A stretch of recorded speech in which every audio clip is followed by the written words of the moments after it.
my friend Dave, in this intellectual studio. Look at it. Look at these books. Look at the lighting. It's beautiful. The people of the United States of America never had a referendum on empire. We don't want to pour money into all these different parts of the world. And I don't agree with you that we get more bang for our buck than we otherwise would. A libertarian runs in every single US election, and they get like 1% of the vote, and no one likes them. And they're total meme lords. Yes. They run in primaries as well sometimes. Funds groups that are a pain in the ass to Israel. That is certainly true. And there's a big... It's more than a pain in the ass, Dave. Let's be fair. Oh, yeah. It's about taking Israelis hostage, raping them, killing women, killing children, dragging them off to the dungeons and holding them there for power. Wow. That's not the same as what the IDF is doing. Would you accept that? No, I don't really think that's right. If you're talking about this conflict and you're going, put yourself in their perspective, the end result is that they're going through that at a much Get your 4 stars out. Get your 4 stars out for the boys, for our 4-star general. larger scale than the Israelis. My issue comes with people when they interview the Nick Fuentes of the world and they do not give an appropriate pushback on ideas. I don't agree that if you don't push back on someone's ideas, you're endorsing it. Okay, I understand there's going to be people who praise Hitler and people who praise Stalin, but you can't praise both, man. Like, you gotta be good. You gotta be good on the other one. This episode is sponsored. I hate it when he just wriggles his way out of these annoying fucking, these difficult situations by doing what is like an attempted joke, or, oh yeah, I just remember, guys, I'm a comedian. I'm just a lowly comedian. Just a regular old comedian. By our friends at Hillsdale College. Right after this episode, go check out the incredible online courses, which are absolutely free at hillsdale.edu/trigger.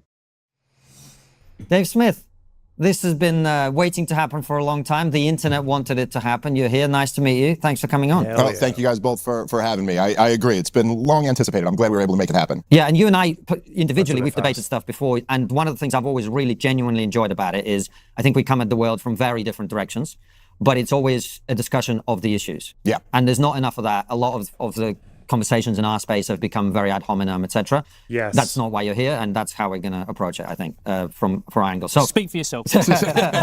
yeah, Francis has a list of quotes from 2012. Well, it would be great if me and you did a good faith debate, and me and you just did like a vicious, and we could just go back and forth. I like that idea. We can try it out. Try both. Star emoji, star emoji, star emoji. Thanks for the $20. My 4-star general. That guy doesn't exist. Good YouTube channel. Go follow him. Yeah. Yeah. But anyway, it's nice to have you on. Before we get into it, a lot of our audience actually won't know your background or your story, who you are. They'll just know that they see you talking about certain things and whatever. So tell us a little bit about you, first of all. Well, I'm from here, from New York City, where we're recording this interview, and born and raised in Brooklyn, New York. I started stand-up comedy in 2006, I think. And then I became very interested in the Ron Paul presidential campaigns, and I got sucked down the black hole of being obsessed with all of these issues that we all talk about all the time. And then I've just been podcasting for the last 15 years or so. And it's for a long time to basically no audience. And then over the last few years to somewhat of an audience, which is better. And the Ron Paul thing that attracted you was his position on foreign policy and non-interventionism? Yeah, at first. That was the thing that really drew. So I was like, I think much similar to you, we're like around the same age. And I think our kind of coming of age was 9/11 and the war on terrorism and the Iraq war specifically. And so at that point, this is 2007 when I first found Ron Paul. So at that point, the wars have been going really badly for several years. And also all of the pretenses for the war have kind of been exposed at this point of, down to not just the weapons of mass destruction, but like every detail of it just wrong. And so I was essentially like, I'm a Jewish kid who was raised by a single mom in Brooklyn. So I was like a liberal, but without like really thinking much about it. That was just the correct thing to be.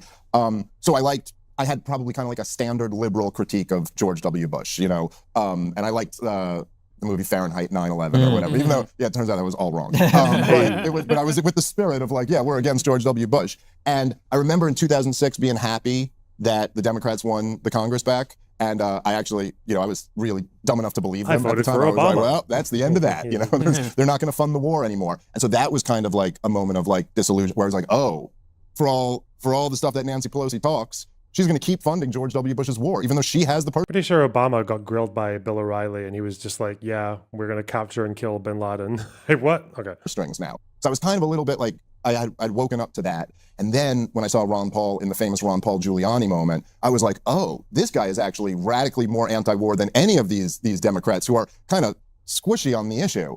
And And I just thought his perspective like blew my mind on it. And it was something like when he really explained blowback and how these wars got started, I was like, wow, this really makes a lot of sense. So I was very interested in that. And then just because I liked him and I was interested, I read his book. I wonder how accurate Ron Paul was about the Middle East in terms of blowback. And I just wanted to learn more about him. Wonder. And then he kept making the case for like free market economics and really free market economics, like substantially more free market than the free market, typical advocates. And I thought to myself, like, that's got to be wrong. There's got to be something that like he's missing. So I almost wanted to read about it to find the flaw in it. And along the way, I ended up getting converted and became the libertarian day-walking autist that you see in front of you. So that was kind of your journey, which was looking at 9/11 and everything that happened. And I don't think people understand, for our generation, that had a profound effect. It had such a profound effect. Because, the crew that we've got, they're younger lads, and we talk to them, and it doesn't resonate.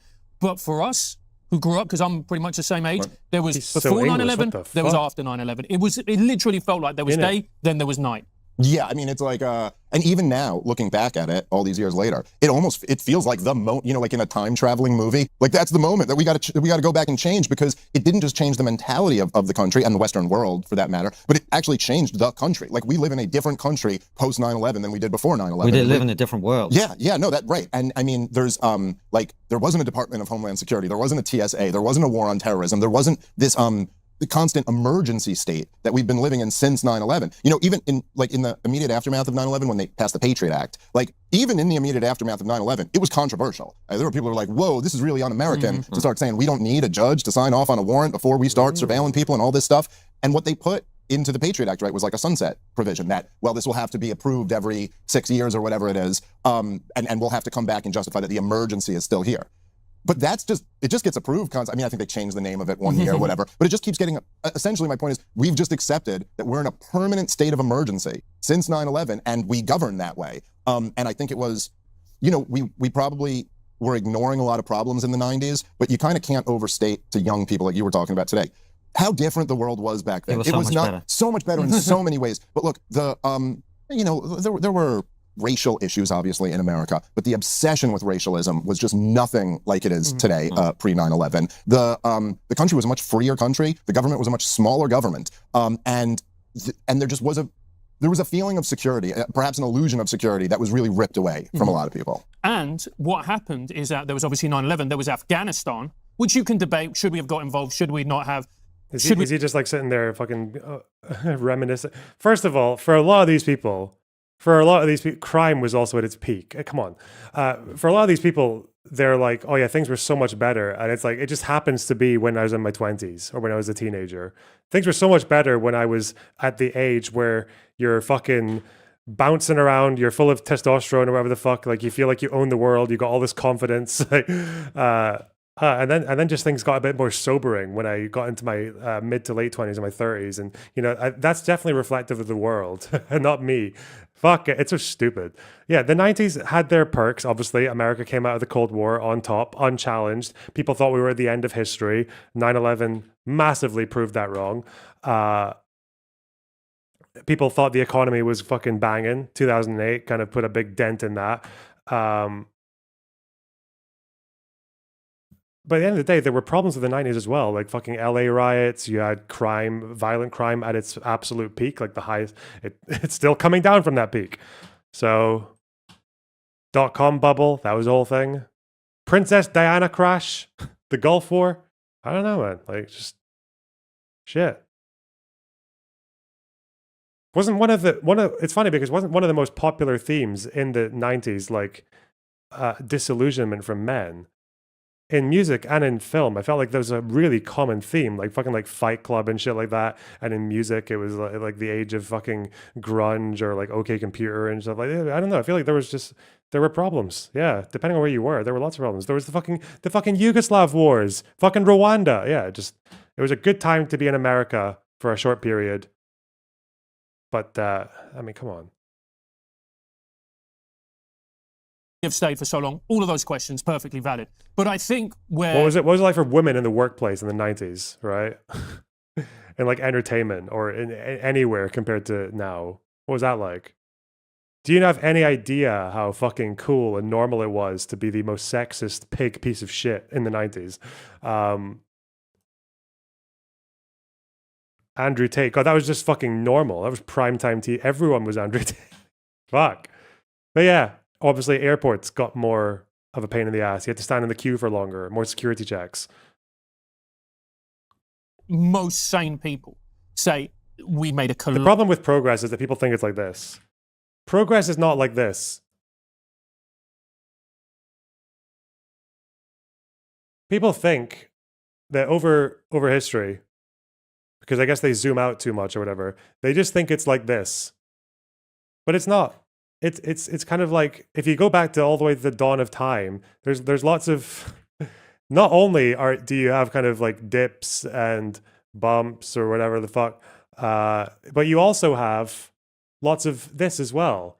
Like some things get worse, but then they get better, and then they get worse, and then they get better, and then maybe something gets like much better, but then something else kind of flatlines or even gets worse, maybe a little bit. And then this varies for different. And there's one country that has a fucking great time over here. Another one goes through fucking hell on earth. Like, dude, chill the fuck out. Fossil era was Iraq. Yeah. And Iraq, in many ways, I was thinking about this the other day when I was going for a walk, and people might get a little bit triggered by this, but it was kind of our generation's Vietnam, where we went, oh, what you said and what the truth is, those are two separate things. Yeah. I would go even beyond that, which is, it's not just what you said. It's like there were millions of people on the streets of Britain when we would have been, I don't remember how old we would have been. We would have been 2003. So we were in London. 2021. So yeah, so we'd be 2021. Millions of us protesting against this, saying the thing that then turned out to have been exactly true. And yet our governments went and did it, and also made the world less safe and more unstable as a result. No, that's right. I mean, look, the thing with Afghanistan, right, is that the real catastrophe in Afghanistan was that because the choice was made to not, I mean, immediately after 9/11, well before the army invaded, the CIA and special forces were taking out al-Qaeda, cells in Afghanistan. I don't think anybody was arguing against that. Or if there is someone arguing against that, that's a very fringe, argument. Yeah. But the decision was made. They also got rid of the Taliban in like no time at all, with the help of locals. I remember that. There was that whole story about how they surrounded Kabul, and most of the fighting was done kind of like on the edge of the city, away from civilians. But then later on, they would use like little like local informant intel to bomb buildings in the actual city. And then there was a bunch of collateral deaths there, or a lot of accidents as well. There's also the story about how fucking how Bin Laden got fairly lucky a couple of times, even before they bombed him in the fucking mountain that he survived. I think even when he was in Kabul, was it when he was maybe not Kabul, but he was in some town, and I think it was because of a miscommunication or like a disconnect in intel or a disconnect in the orders that was it a predator like fired at a location that they were supposed to be surveilling, or they weren't actually supposed to fire on it because they were supposed to wait for someone to come out of a building. But yeah, there's a lot of narrow escapes. God, that could have been very different. I wonder how much luck changes the course of history, That no, we're not just going to take out the al-Qaeda cells, but we're going to fight a regime change war against the Taliban, which is a totally separate thing. Like it's a much different thing to say like they're guilty of the crime of housing somebody who planned to attack us, because no one was really alleging that the Taliban was in on the plans for 9/11. It was just that they essentially rented a room to Osama bin Laden and his guys. That's that's like going to war with the landlord because a murderer lived there. Look, maybe it's a little bit different than that, but it's certainly not a given that we should have. They rented the room because they really liked this guy Osama. Listen, sure. And I'm not, look, and our government had a long history with the Taliban, both positive and negative. But yeah, I mean, look, the Iraq war. When did America have a positive relationship with it? Is he confusing the Mujahideen with the fucking Taliban, which they always, whatever. And then also just the fact that, like, the fact that they put this axis of evil together of Iraq, Iran, and North Korea, three countries that the only thing they have in common is that none of them had anything to do with 9/11. Like, it just clearly was not about that. And it was very transparent. I mean, I guess to this day, and maybe we'll debate, like, people still debate what exactly the motivation to go into Iraq or what exactly, led to all of these wars or what the components were. But the thing that everybody kind of just knows is that the Bush administration had a bunch of war-hungry people in their ranks, and that they used 9/11 essentially as an opportunity to cash this blank check for war. And I do think, and I've tried to express this many times because I do think it's like fair to be as charitable as possible. I think they believed in the hype. Like, I think that they believed like these were, like when they said it'll be a cakewalk, I think that's what they envisioned. Like that it was like, I don't know, this, again, they still had 90s mentality. Yeah. They were looking at the war in Serbia or the interventions in the Balkans, or they were, and going, this will be easy. Look at the 91 war in Iraq. We could just go overthrow Saddam. We can topple, the Soviet Union's gone. We could topple all these countries. But what it ended up being, is just like, the greatest catastrophe of the 21st century. Just millions of people slaughtered, tens of millions of people displaced or injured, and every last one of the countries, every theater, worse off than it was before. And it's really interesting to see the impact that has had on America, because it's had an impact in the UK. I haven't really looked into this. Is Iraq worse off now than it was in like 2000? Is there a really obvious answer to that question? I sincerely don't know. I know that there are issues now because of Iranian influence and control and all. So someone's saying yes and someone's saying no. No, wait, what did I even ask? Did I ask if it was better off in 2000 than it is now? Mixed. I know it got worse because of the fucking civil war and shit. ISIS. It's funny because when I was reading Tony Blair speaking at the Chilcot inquiry, you know that Tony Blair actually used Saddam's propaganda as a justification for the war, because at Chilcot, right? At Chilcot, Tony Blair said that, oh yeah, before we went in 2003, the infant mortality rate was massive. It was like 200 per 10,000 or whatever. It was like one of the worst in the world. It's come way down now. But he was repeating a line of Saddam Hussein's making of the government when they were basically exaggerating and using very bad research and manipulating data to make it look like the sanctions had caused a famine that killed over 1 million Iraqis. But Blair repeated those numbers that were obviously false. In the Chilcot, in 2011, long after it had been established, when obviously coalition forces had access to Iraqi documents, and they knew obviously that wasn't the case, but Blair just went and said it. It was remarkable that he did that. He used Saddam's propaganda at the Chilcot inquiry, which does make me think maybe he believed it. Every now and then when I hear these world leaders talk about Middle Eastern countries, even if they're involved in world-changing decisions, how many times do they just sound like they have no fucking idea what they're talking about? It's crazy. How could you, in 2011, as the Prime Minister of the United Kingdom, who was part of the invasion of Iraq, who cheerled it, be believing Saddam's propaganda about the famine that he was spreading all the way through your premiership? I don't understand how he could do that and say it in an inquiry about the invasion. It's unbelievable. Let's see if I can come out the exact. Yeah, this was him in 2010 to the Chilcot inquiry. Just focus for a moment on what the Saddam Hussein regime was like. In 2000, 2001, 2002, they had a child mortality rate of 130 per 1,000 children under the age of 5, worse than the Congo. That was despite the fact that Saddam had as much money as he wanted for immunization programs and medicines for those children. That equates to roughly about 90,000 deaths under the age of 5 a year. The figure today is not 130, it is 40. That equates to about 50,000 young people, children who, as a result of a different regime that cares about this result getting rid of Saddam makes. This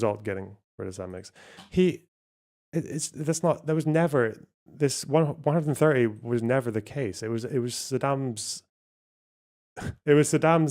government workers who went and worked with independent researchers to gather data and obviously fabricated a lot of the it was based on family interviews, and they fabricated a bunch of deaths, or they included things like miscarriages into excess deaths to inflate the numbers. But Tony Blair's repeating it in 2010 at the Chilcot inquiry, after every international organization has obviously changed their data because the 130 number never actually happened. It's fucking mental. They'll just say anything. But it hasn't had as visceral an impact as it has in the US amongst our generation and to the Tucker's generation as well. Like, I look at Tucker and his anti-interventionist stance, and I think a lot of it, and Constantine and I talk about this all the time, we think that a lot of it comes from the fact that, if you are pro-war and pro-intervention, then you see something go so horrifically wrong, so terribly wrong. And it's not just the millions of people that died. It's also the servicemen that come back who believed in an idea, had their, let's be fair, they had their lives completely ruined. And the number of them that then went on to commit suicide or develop drug problems, alcohol problems, that would, if I was gung-ho, which I wasn't, but if I was, that would really make me look at myself in a very deep and profound way. Well, I think that's completely true. And I think Tucker would say that and has said that himself. But I think like one more layer to it is then also seeing that so many of the people who advocated for this war with certainty that they were right, talked down to all the rest of us like we were a bunch of idiots for having these concerns, that with certainty said, you know, we will be greeted as liberators and democracy will sweep the region and the war will be paid for in oil and it'll be a cakewalk and all of this stuff. And they have weapons of mass destruction, obviously the big one. And then were completely unaffected by that, and then just started advocating for the next war and the next war and the next war with the exact same condescension toward people saying like, hey, well, what if this turns out to be a catastrophe? What if you're not right about all of this? And so I think there was what happened with a lot of people like Tucker Carlson, and there's a lot of people in that. Who's the guy that gave the intel saying that there were WMDs? Because it was an Iraqi defector, wasn't it? It was Curveball. That was his name. Okay. Why did they call him Curveball? Well, because he defected. Little did they know that his curveball was a curveball. And obviously he admitted that he lied. He said he was a chemical engineer. His real name was... What's his real name? Curveball. And I believe that most of the further intel was basically all just piggybacking off of this one claim. So they made it sound like they had a wealth of intelligence, but it was really just them embellishing or riffing off of this Curveball guy. Rafid Ahmed Alwan al-Janabi. I wonder what he thinks about Iraq now. I wonder what he thinks about his... Maybe I was right, maybe I was not right. They gave me this chance. I had the chance to fabricate something to topple the regime. I and my sons are proud of that, and we are proud that we were the reason to give Iraq the margin of democracy. Oh, well, he feels fine. In 2010, dude. 2011. Curveball, eh? But this guy is like your ground zero of the WMD's claim. This mad fucker. He fled in 1995. Yeah, the bioweapon trucks. So when they did actually see mobile trucks, they were like, "Oh, these are chemical weapons." They were actually for fuel for artillery balloons, like a standard military technology, like conventional warfare, conventional weapons.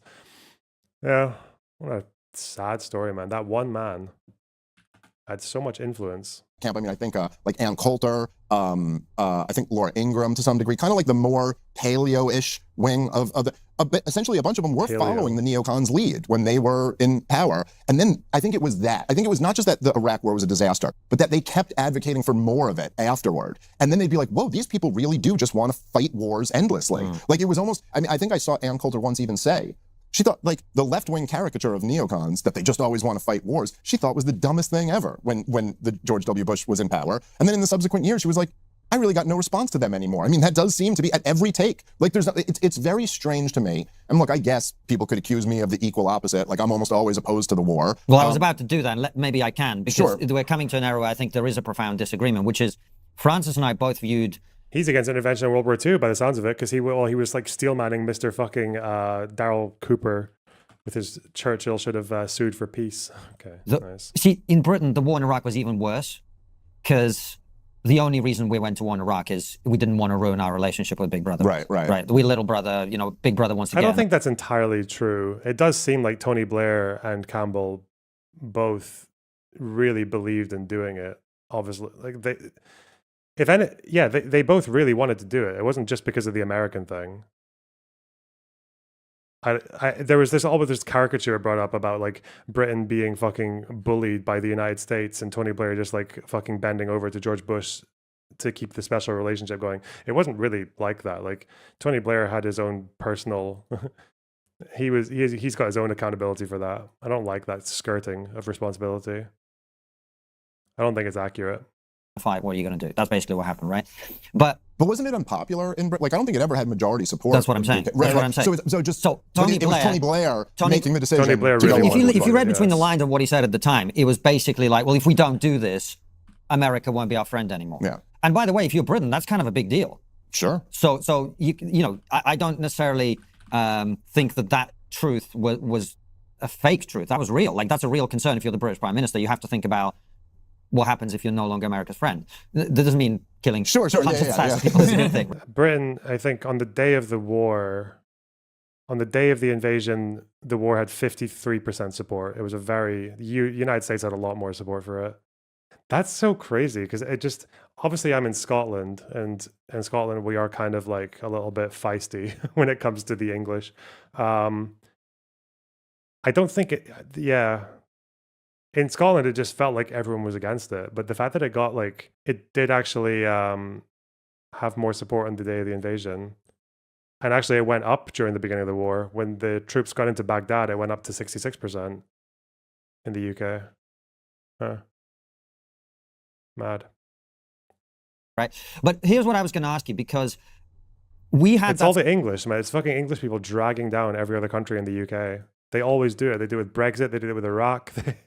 I don't actually know for a fact that Scotland never had a majority support for Iraq, but I could say it with confidence. Surely. Is there a way to find out? Did any poll actually break it down by country in the UK? same reaction to Iraq in particular. But I also think the going to the other extreme and saying there is no situation when we have to go out, and particularly if you are America, and look, I know this is maybe an area we might disagree as well. You like it on... Oh, wait, is that true? Public opinion in Scotland was mostly against the war. Scottish Social Attitude Survey. Let's see. Scottish Social Attitude Survey.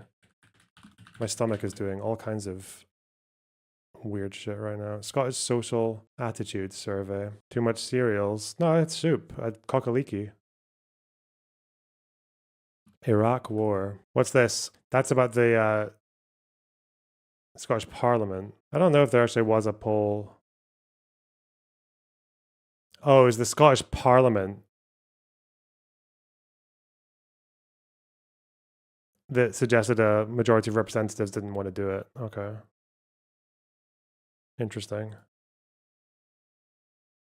Huh. Okay. No, America is a global empire. America's 5% of the world's population consumes 25% of the world's resources. That's why you guys are so prosperous. That's why you're doing as well as you are. It's why you get to have your way in all sorts of international debates and discussions and whatever. But that empire is maintained by sometimes getting the club out and going, you guys need to fall in line here. Is that a fair assessment? I mean, I think it's to some degree a factual assessment. I mean, yeah. Cockaliki soup is chicken and leek. It's a Scottish winter soup. What? Cock and leek, chicken and leek with rice.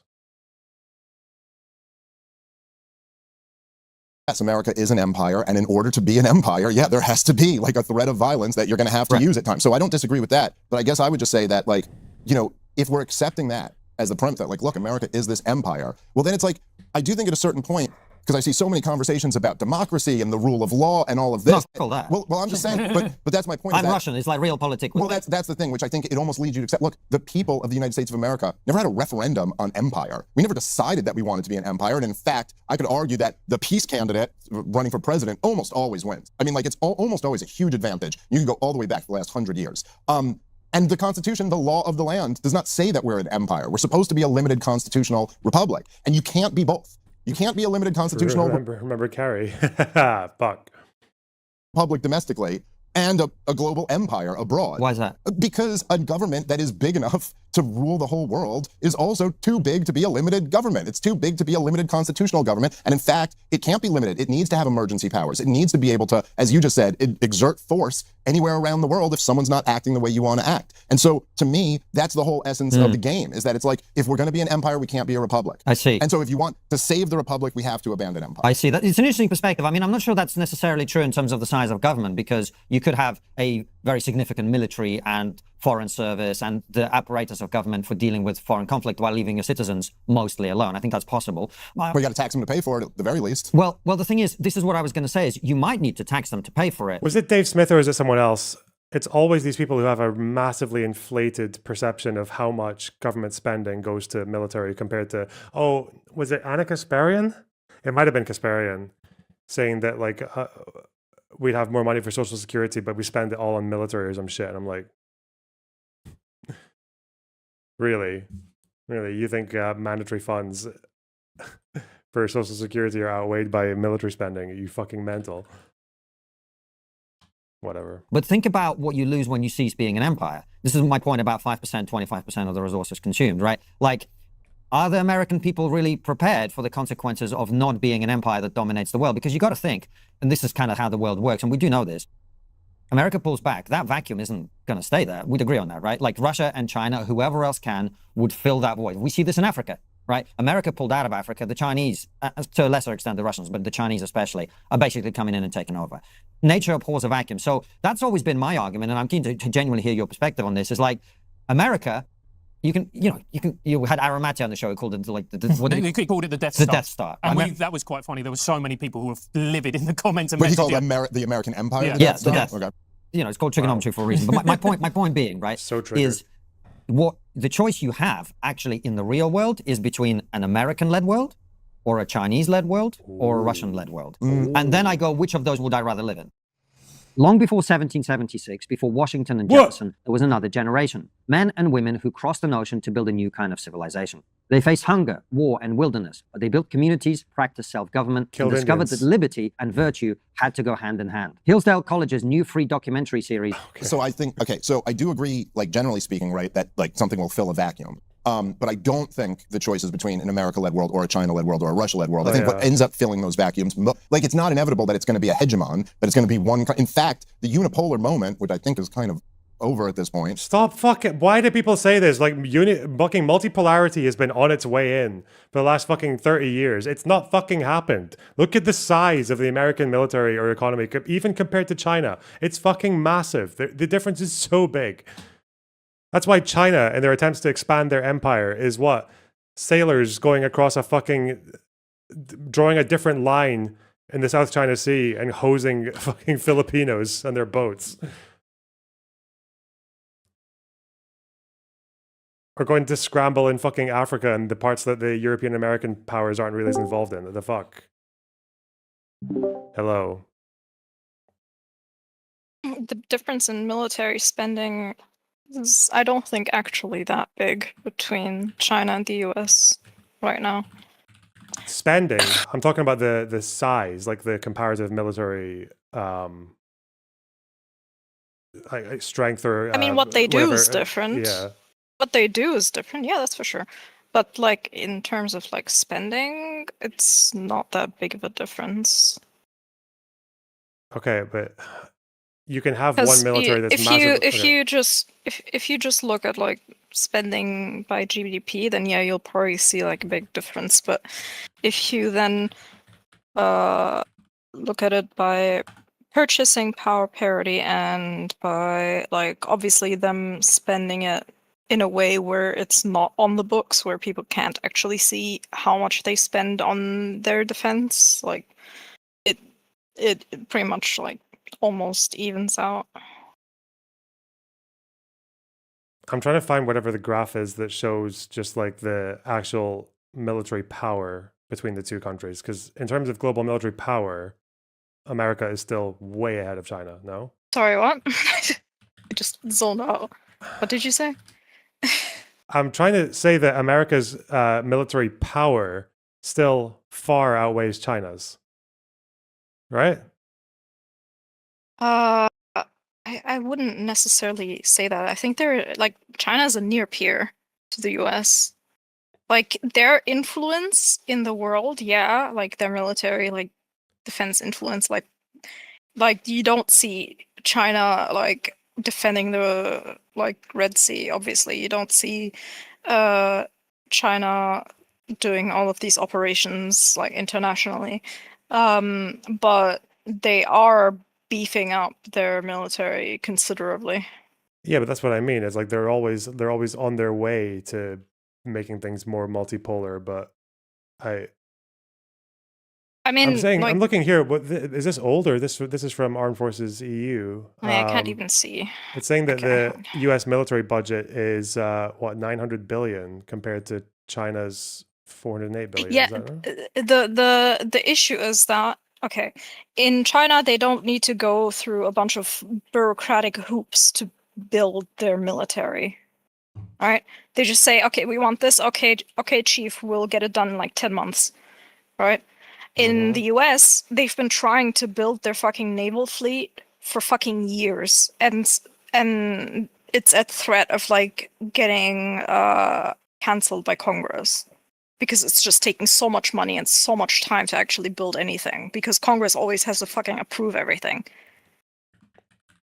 So Okay. like the things like China spends their money on in terms of like military capability is just completely different than the US. The US spends way more, for example, on their soldiers, way more on things like R&D. It's just like the way their policy is different. That's for sure. Like they don't they do impose their like power in the South China Sea. As you can see, they are bullying other countries, not just countries in the south, like in around the South China Sea, but also like they recently, like I don't know, in the last year they like lasered a German plane. Right, they literally like almost caused it to crash. And yeah, it's like they are like starting to like fuck around a lot. Okay. So overall, But yeah, that's all I wanted to say. Okay. Cool. Okay. Bye bye. Bye-bye. But the unipolar moment is the aberration. That's like usually not the way the world has worked historically. Usually there are different competing powers and they have their spheres of influence. And then, so in other words, yes, it might be true that there are areas where China fills the vacuum. But look, even which was kind of interesting, I think, to see over when Donald Trump first came in, right? When he was going, we're not going to fund the war in Ukraine anymore. Then you had European countries going like, okay, well, we're going to step up funding the war. I totally agree with. Right. So, but I'm just saying, so in a sense, the fact that America, say, it didn't end up happening, but like, let's just say America withdrew in that instance. Well, there might be several other people who end up filling that vacuum. And you might, so like decentralization can also happen. It's not that a vacuum doesn't get filled, but it might get filled by multiple parties rather than one. America's still involved in the war, though. Right. No, I'm saying that didn't actually end up happening. I'm just saying, that's like, because you didn't pull out. Right. That's my. That you didn't pull out, though. Exactly. If you had pulled out, Ukraine would get overrun. And then you've got a whole new problem. And this is kind of, I think, where there's a genuine disagreement about the ideas of this, because I come from a place where we don't have political correctness in Russia. So people don't pretend that all of this isn't true. Right. You know, all of this stuff American people are told about, you know, we're going out there to spread democracy, or they hate us because of our freedom. I mean, with Islamists, and we'll get onto that, that is partly true. But generally speaking, it's about we want to control the land. We want to control the money. We want to control the oil. We want to control the rare earth minerals. Now, if we accept that, which I think we both agree on, then you go, well, do I want Americans being in charge of that? Or do I want the Chinese being in charge of that? Again, though, I mean, I think it's like, it's not strictly like, I don't think, look, we are, even though, I mean, China's a big economy and has a lot of people, but we are substantially richer than China is, you know? And we're going broke, being the world empire. I don't think China is looking at what we're doing and saying, you know what we should do? We should get in on these 20-year catastrophe forever wars and really have our society crumble while we waste all these resources. And so, like, I don't think it's going to be a global like hegemon unless it's the US right now. But that being said, I mean, again, America's like spending burden comes from mandatory spending. That's also what did he talk about going broke? And is this just when you look at how big the debt is and you go, oh no, fuck off, and just pretend, oh, if that was my household. I think empire is always a losing game. I mean, I think it's good for the ruling elite, but I think it always like kind of ends up costing more to the nation than it ends up producing. Always? Really? Well, okay, I shouldn't. Maybe that's an overstatement. Maybe not in every single instance. You know, in general, broadly speaking, I think that's the case. And I think Americans would be far better off if you say whatever resources. The other thing I don't really get is that compared to where we were 100 years ago when it was a lot more normal to be isolationist or to try to avoid conflict with other countries and all that. Like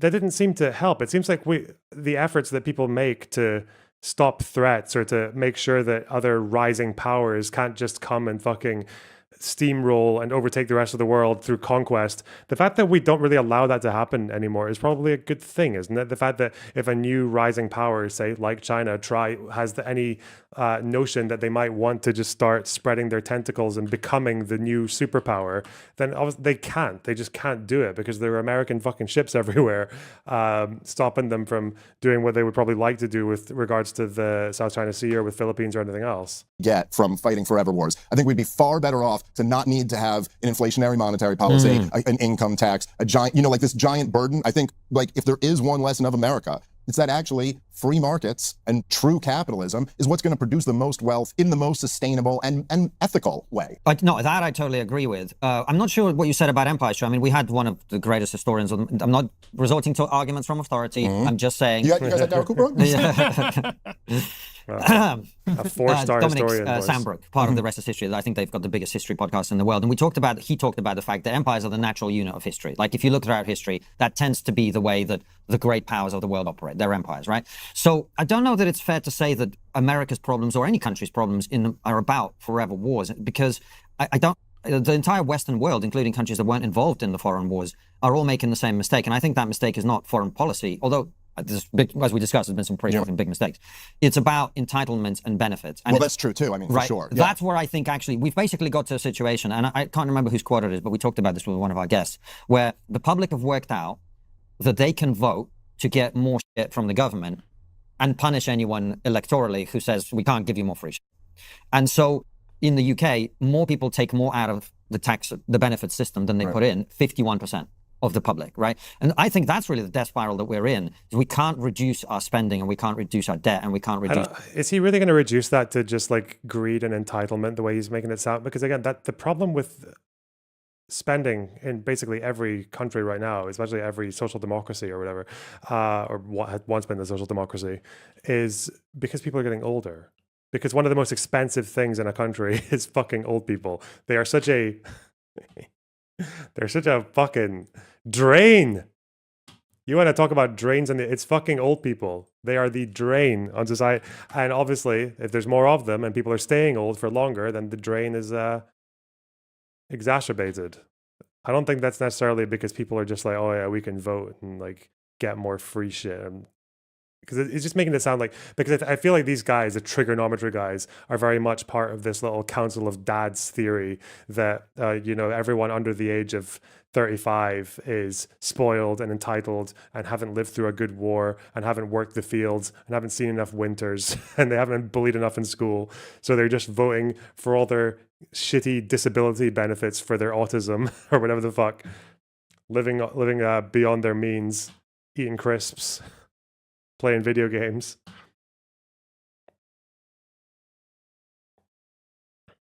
It's a deficit because we don't want to forgo the free shit.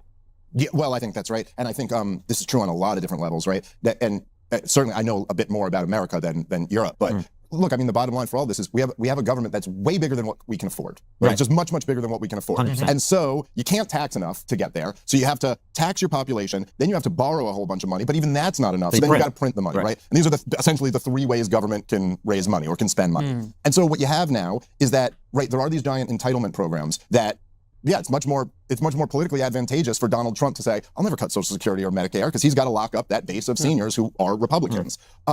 And also just the monetary system just keeps the prices of everything going up and up and up. And what it ends up creating in a weird way is a justification for socialism. I mean, like when these kids say, they'll say things like profit is theft. And I think it's very easy for guys like us to look at it and go, hey, that's the dumbest thing I've ever heard in my life. Because the idea that what type of fixed pie fallacy is that? Whereas taxation is theft. Hell yes. I hate it when people steal my money and then use it to build the roads that I use or to build infrastructure or to get me healthcare. I hate it when that happens. Those pieces of shit. That if I go out there and I'm successful, that doesn't mean I'm taking it from you. That means I'm creating more wealth. I'm creating a bigger pie with more slices. But the thing is that under this current paradigm, they do kind of have a point. I bought a house 3 years ago, just about exactly 3 years ago. And I just got, this isn't an official appraisal or anything like that, but I got a letter from my real estate agent that said the house is up 200 grand in the last 3 years. And that does seem, based on the listings I've seen the house is selling for, that seems about right. And you think about that in a way, you're like, wait, so what is that other than like essentially welfare from the system? That because I'm in the owner class, because I got into the owner class 3 years ago, I now get an extra 200 grand of my net worth, and the bar for young people to go buy a house is now that much higher. It's like, I kind of did take that from them in a sense, but then like as we're starting to hit this point where the young generation is getting so left behind, you still have these entitlement programs that are transfers of wealth from the young people to the wealthier older people. I mean, think about how crazy that is. And it's crazy, especially because there are fewer and fewer young people relative to the number of older people. But are you kind of, I think you're agreeing with me, which I appreciate, but isn't that kind of the point that while the foreign wars are bad and wrong and immoral in some cases, it's not really them that's causing all these problems. Oh, I mean, it's a huge driver of it too. I mean, they're all, look, if you look at the American government, it's at this point, it's the entitlements, the defense budget, and the interest on the debt. But the defense budget isn't about fighting all these foreign wars. The defense budget is about protecting your empire, which gives you access to, you basically control all of Europe, right? America dominates Europe. You basically decide what happens in Western Europe. You dominate parts of Asia. You get the resources that come with that. You get whatever oil you want from wherever you need it. You get to control the world. You have a defense budget not because you want to invade Iraq. You have a defense budget because you're the biggest country. I know you don't like hearing this, but in the absence of a neutral world policeman, America, someone's going to be the world. Someone's going to be going around kicking ass, right? And if you want to have the 25% of the world's resources, that's you. Yeah, I mean, I guess I don't mind hearing it. I think that is the way things are. But it's illegal under our Constitution. The American people never decided that they want this. And in fact, the American people are saying pretty loudly, we don't want this anymore. We don't want to pour money into all these different parts of the world. And I don't agree with you that we get more bang for our buck than we otherwise would. And look, it's very easy, even going into like these abstract conversations about like empire or who controls the shipping lanes or what would fill the vacuum if we didn't do that. Okay, but we still blew trillions of dollars on these. I mean, it's like $8 trillion for the war on terrorism total. Yeah. We agree it was a mistake. Okay, fine. But and we also agree, not just a mistake, but like a horrifically catastrophic moral mistake. Immoral, yeah. But also it's $8 trillion. I mean, that's a huge chunk of this. So listen, if you're arguing that entitlement programs, yes, they account for even more of the budget. And yes, they're a huge part of this whole, monstrosity of big government. So I agree with you on that. But no, I think, look, at the very least, we'd be way better off had we not just fought all these stupid wars. That I agree with. I was making the point about the defense. Oh, wait. He said 8 trillion over what, 25 years, right? 20 years. What is spent on entitlements? Social Security is like almost 1 trillion, isn't it? In 1 year. I think if you added up Social Security and Medicare, Medicaid, that alone would be more than $1 trillion, wouldn't it? The federal budget's 6 trillion. Not to mention fucking what else do Americans get for mandatory spend? Like unemployment, SNAP, education. Dude, it is so much more. And not to mention that when it comes to military spending, a lot of that is jobs that people pay tax on, and it has economic activity, right? Like, yeah, fucking whatever. Budget. The defense budget isn't for invading Iraq. The defense budget is for dominating the world. Sure, but again, I think this is more to the benefit of the elite than it is to the American people. I mean, yeah, it's like the defense everything is, but okay. Is also why all those richest counties in America are the suburbs of Washington, D.C. Is the reason why we're making millionaires if you're connected to the weapons companies. And it's, this is, it's a huge transfer of wealth program, essentially, transferring it from the working and middle class to the ultra politically connected. And so I think essentially that, and this is true for all government spending, that's the swamp. That's the essence of what the swamp is that you extract money from the real economy, from people who are working, and you hand it out to the politically connected. I think it's like criminal. So is that what the defense spending is? Because of people who are fucking politically connected? Okay, whatever. Okay, so moving on, let's talk about something that nobody's going to get offended by, which is the Middle East. So, good one. Your position has been very interesting on the Middle East. It's mainly been that you've been, could I characterize it as being kind of pro-Palestinian in your outlook, in the way that you see it, or would you put it another way? No, I wouldn't say pro-Palestinian. I mean, I'm not like, I'm an independent I don't even know exactly what that means. Like, I'm not saying like, I'm against what's been done to them. I would be against that being done to, I think, just about any group of people. So no, I don't think I'm pro-Palestinian. I think I'm pro-American. But I'm certainly a critic of Israel's destruction of Gaza. So what is it in particular? Did you feel that it was disproportionate, the violence, or I should put it another way, the Israeli response to October 7th? Did you feel that was disproportionate? Was there another way that it should have been done? Yeah, I mean, I think there's lots of other ways that it could have been done, and certainly it was disproportionate. Okay, but let's hear them. Come on. I think that, I think it's horrible, and I think that it's that America shouldn't be involved in it. I think it does nothing but cause a headache for our country. And you can see that all over the place. Like, even if you're for the war, you kind of can't deny that, like, this has caused major turmoil here. It was a major problem for the Democrats politically. It's a major problem for Donald Trump politically right now. It is not good for, as it says in the preamble to the Constitution, it is not good for domestic tranquility at the very least. But also, yeah, I don't believe that we should be involved in, like, this horrific, I don't even think you can call it a war, the destruction of a captive people. Because there's a lot of people who would say, and I'm sympathetic to this, which is, you have Iran, which are essentially funding terror cells right the way through the Middle East, Hezbollah, Hamas, amongst others, which are effectively destabilizing the region. And there's a lot of Muslim Arabic countries who despise Iran because they see them as an existential threat to their existence, which they are. They are. They're Islamist in nature.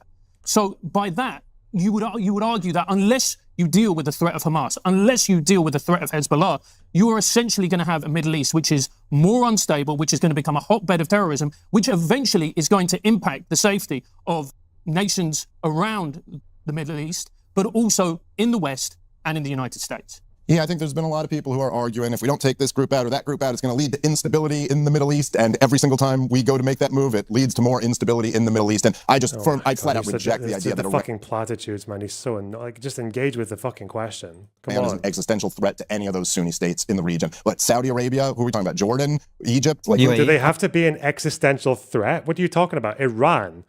Well, even actually, Iran was kind of an existential threat because what happened to Yemen?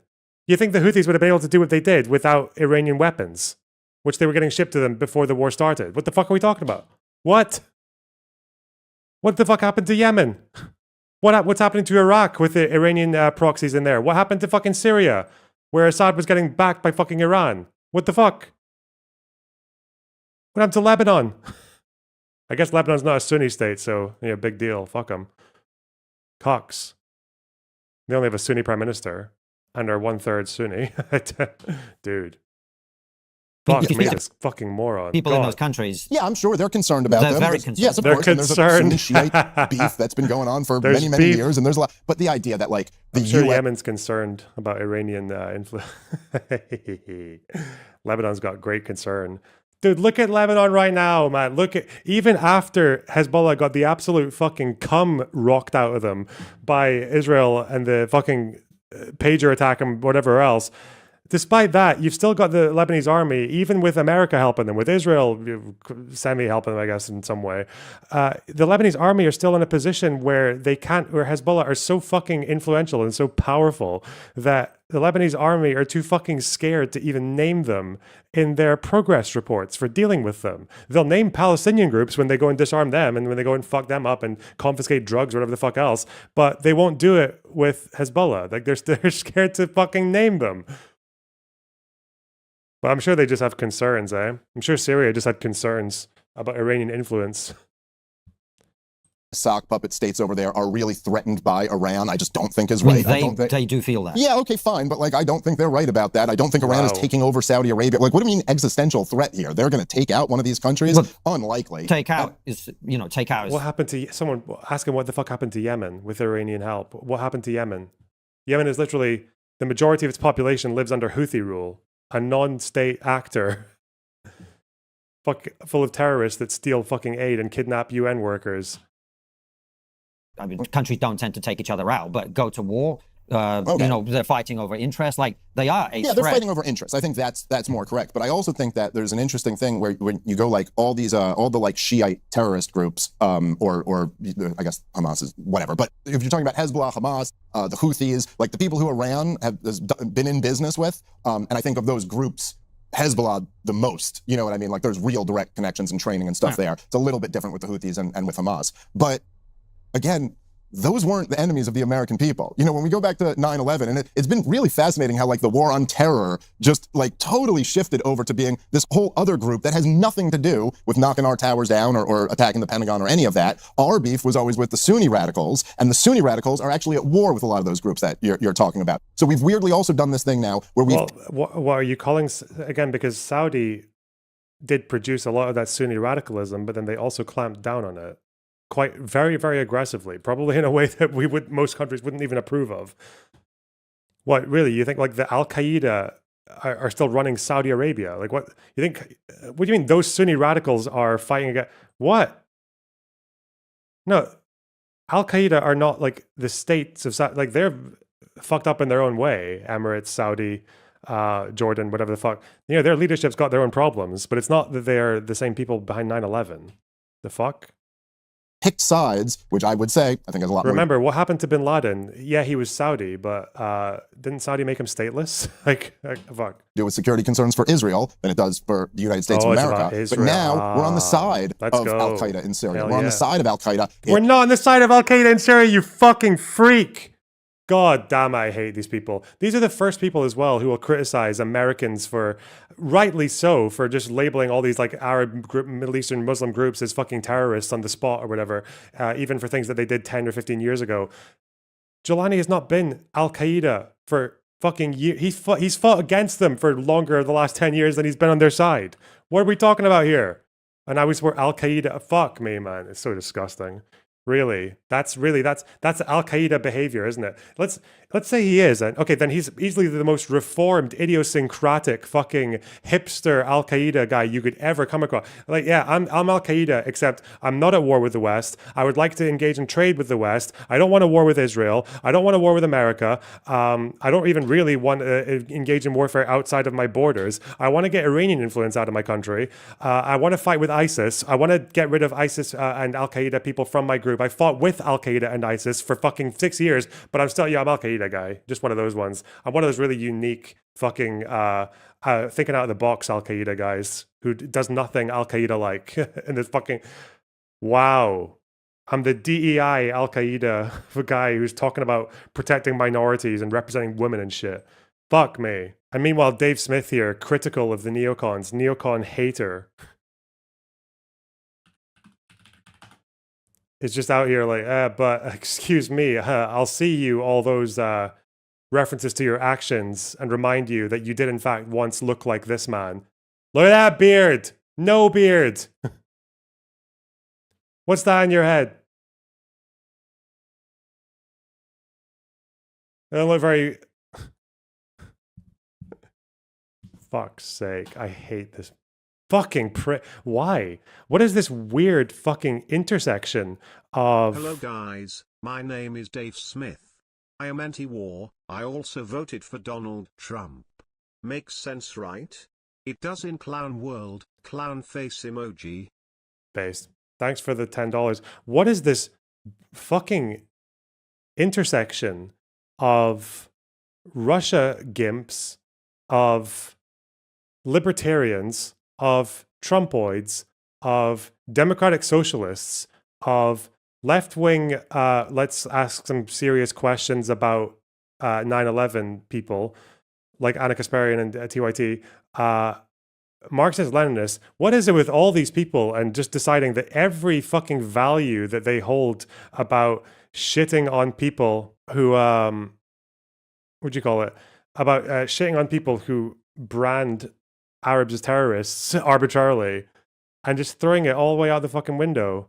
Even Mehdi Hassan. Have you noticed that Mehdi Hassan on Twitter, for some reason, because you'd never think him and Dave Smith should be having this kind of overlap. Mehdi Hassan, every time he tweets about Syria, he privates he blocks replies to the tweet. You don't notice that?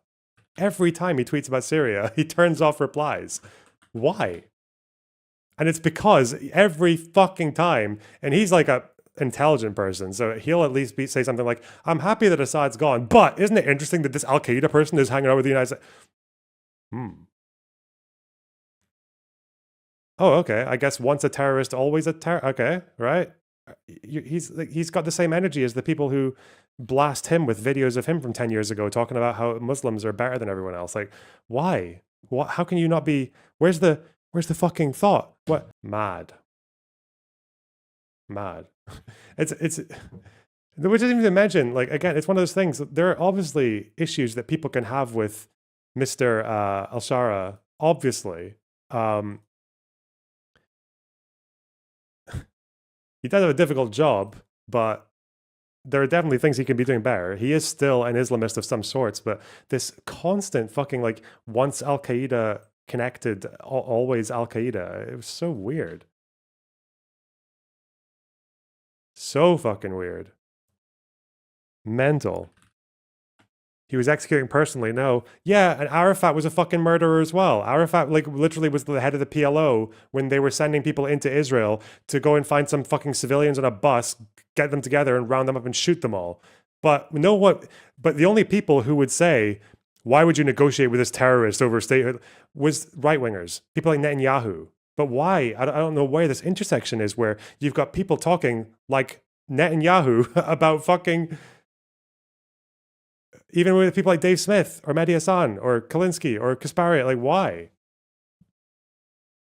We were in Libya. We were on the side of Al-Qaeda in Yemen. And so, like, no, I actually don't think that's good for you know, if you look over the last 15 years, the people who were destabilizing the regions the most were the bin Ladenite head choppers. I mean, that was really the major problem that we had there. And so fighting on those guys' side in all of these conflicts, I don't think has done anything. Well, the Sunnis have changed, right? The Saudi regime, the UAE regime, they are very not extremist. The Saudis used to spread extremism throughout Europe. They're not doing it now, the people in charge, right? So the extremists and the terrorists are mostly now being funded and spread by Iran, I think is Francis' point. Yeah, okay, but even that, I mean, I don't know that that's exactly right. I mean, I think you're probably right in your characterization of Saudi Arabia's evolution and the UAE. But at the same time, I mean, look, again, we all agree on this, but to go, what was the huge mistake here that Iran has all this influence in the region? It was the Iraq War. It was the dumbest thing they ever did, is that these neocons were convinced. You know, I was watching the other day, because David Wormser did this interview that He's saying Iran's influence in the Middle East came from the Iraq War? Well, how would he be connecting?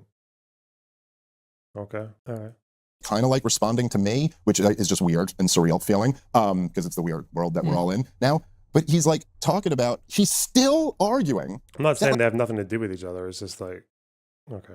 Like, no, if the Hashemites had taken over in Iraq, then... Yeah, I mean, when Saddam fell, that obviously empowered Shiites a lot more in Iraq, the Shia majority, which was a foot in the door for Iran. Okay, I can see where he's saying that from. It's not crazy. Shiites would have had to listen to them, and then Iran would have had to be nice, or Hezbollah would have had to be nice to Israel. But the obvious truth, which was predicted by many people in real time, was that obviously we had a dual containment strategy in the 90s, right? Wait, what's he talking about here? Missed that. Now, but he's like talking about, I was watching the other day, because David Wormser did this interview that was kind of like responding to me, which is just weird and surreal feeling, because it's the weird world that we're all in now. But he's like talking about, he's still arguing that, like, no, if the Hashemites had taken over in Iraq, then the Shiites would have had to listen to them, and then Iran would have had to be nice, or Hezbollah would have had to be nice to Israel. But the obvious truth, which was predicted by many people in real time, was that obviously we had a dual containment strategy in the 90s, right? If the Hashemites, yeah, because the Faisal was overthrown in Iraq in the 50s. That's what he's got No, I think he's referring to the reason that people say that Israel didn't obviously sanction the Iraq war in the way that it happened was because I think Sharon was against the idea of getting rid of Saddam and turning Iraq into a democracy. He didn't trust that because Sharon, I guess he knows what's good for Israel, right? Because what's good for Israel is a Hashemite-style monarchy. Like, they want a monarchy because monarchies in the Middle East are stable and they don't fuck with Israel. For some reason, they achieved those two things fairly well. And I think that's maybe what he's referring to. Like, if Iraq had a Hashemite-style monarchy rather than going into a democracy, but I don't fucking know, man. God, whatever. If you took out Saddam Hussein, it was going to hand the region to the Shiites, who were much closer allied with Iran, and that was going to increase their influence in the region. So again, this is all George W. Bush and Barack Obama's fault. And yeah, that being said, I don't think that means that we should go into the next war to try to, push the balance back in the other direction. Imagine having a personalized health blueprint, a plan built just for you based on exactly what your body needs. That is what superpower delivers. Wow. I think the danger was, Dave, is that with Iran, when they use rhetoric like we want to wipe Israel off the face of the earth, you know that they are funding terror cells. There is the suspicion that they've got nuclear weapons. If you say those types of words and you, let's say you don't get involved and something awful happens, that's going to destabilize the world, whatever. Whatever happens, that's going to start a war. Well, I don't think anyone's speculating that Iran has nuclear weapons. I don't think there's any. Well, they're on the point of maybe getting nuclear weapons, which is why the strike happened. I guess I think that I think there's that's the chortle here. You're about to. Oh no! Please don't. Let's.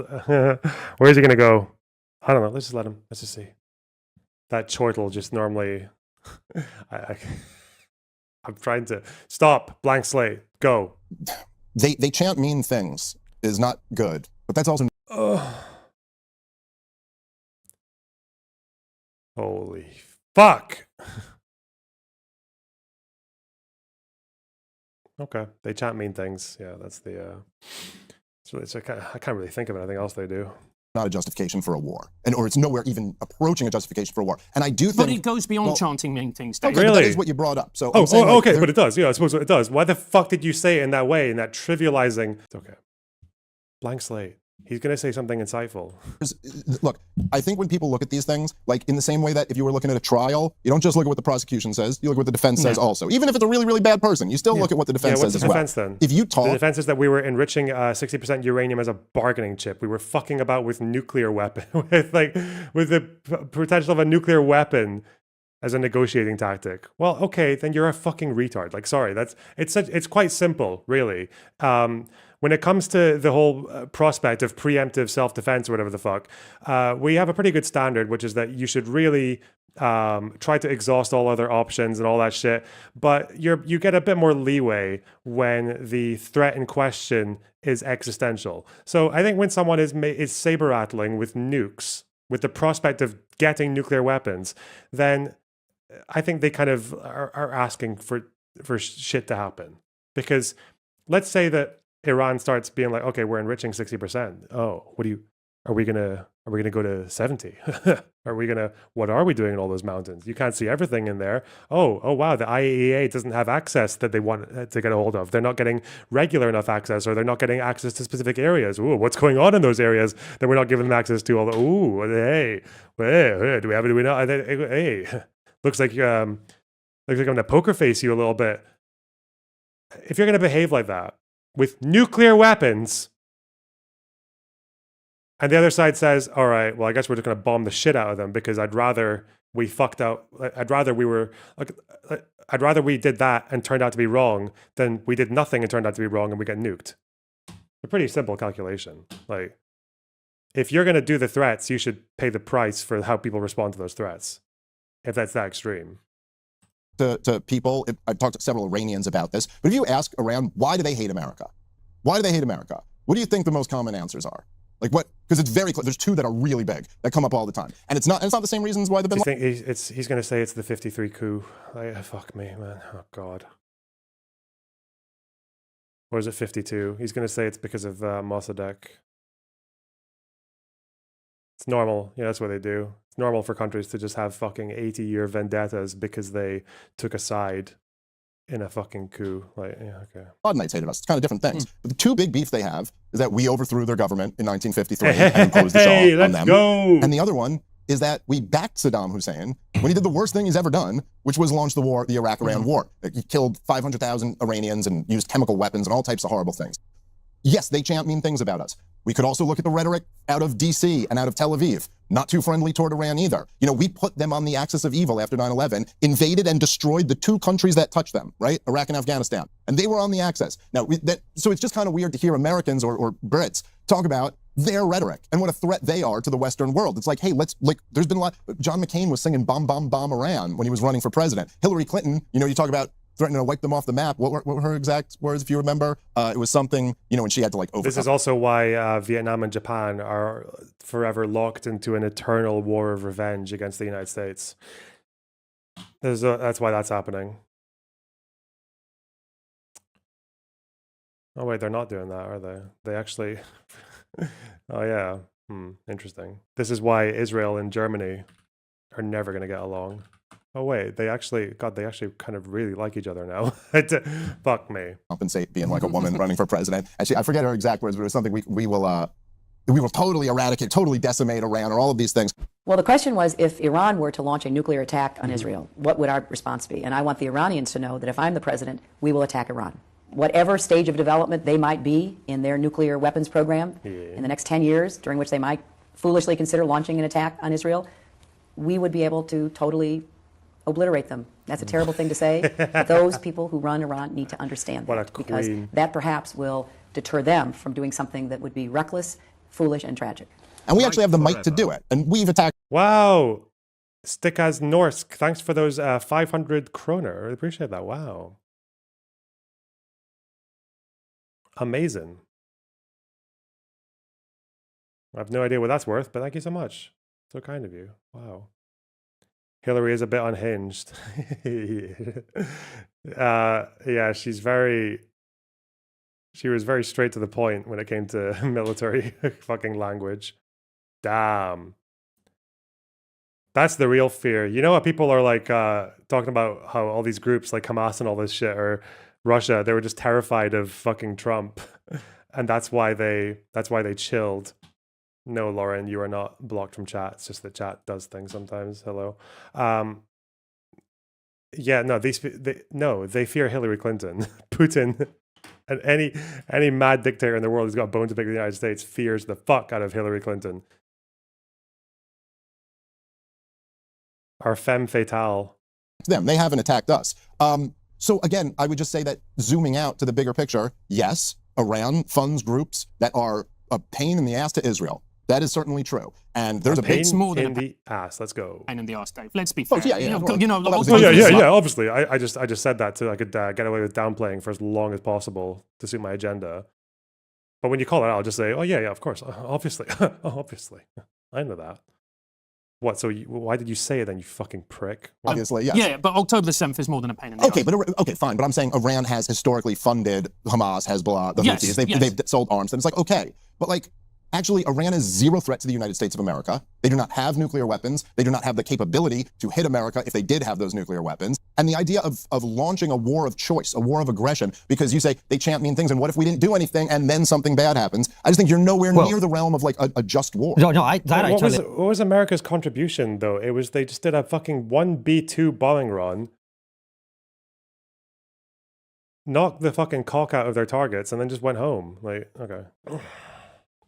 Agree with, but that isn't remotely what's happened here. No one's launched a war on Iran, a preemptive war on Iran.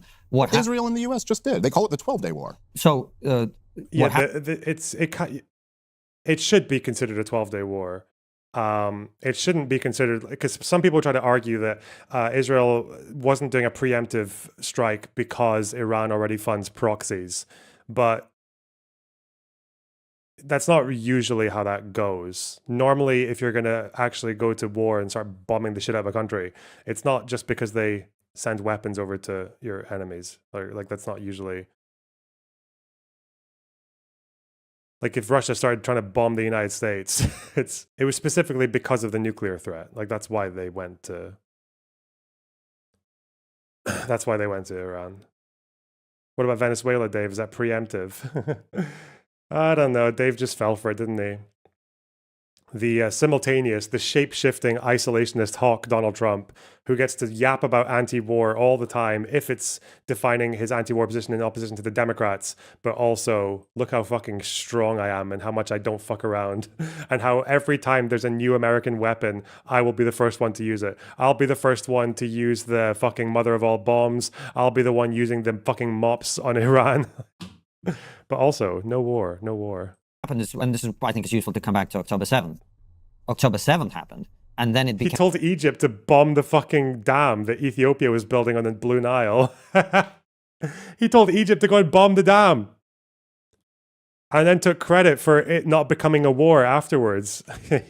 Oh, shit. Became very clear that Iran has been funding the organizations that have been attacking Israel this entire time. Now, you may agree or disagree about Israel being an ally, should be an ally or not of the United States, but Israel is an ally of the United States. So to the extent that, and, you know, we had Yossi Cohen, the former director of Mossad, on the show to talk about the nuclear secrets they stole from Iran, which then they gave to the United Nations and everybody else to see for themselves. I mean, it's very clear Iran would like to have a nuclear weapon. And by the way, when we asked Yossi why do they want one, he said because it allows them to project power in the region, which is why anyone wants a nuclear weapon, right?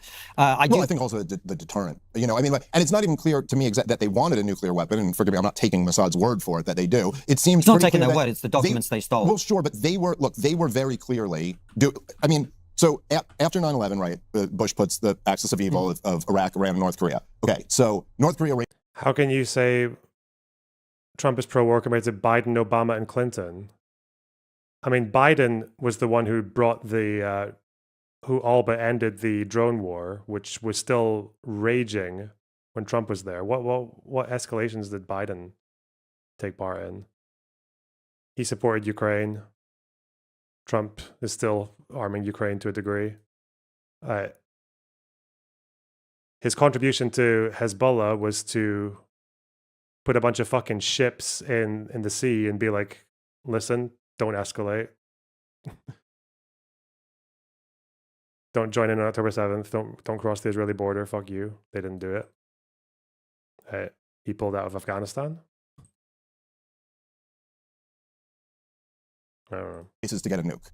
They get nuclear weapons. We've left them alone ever since.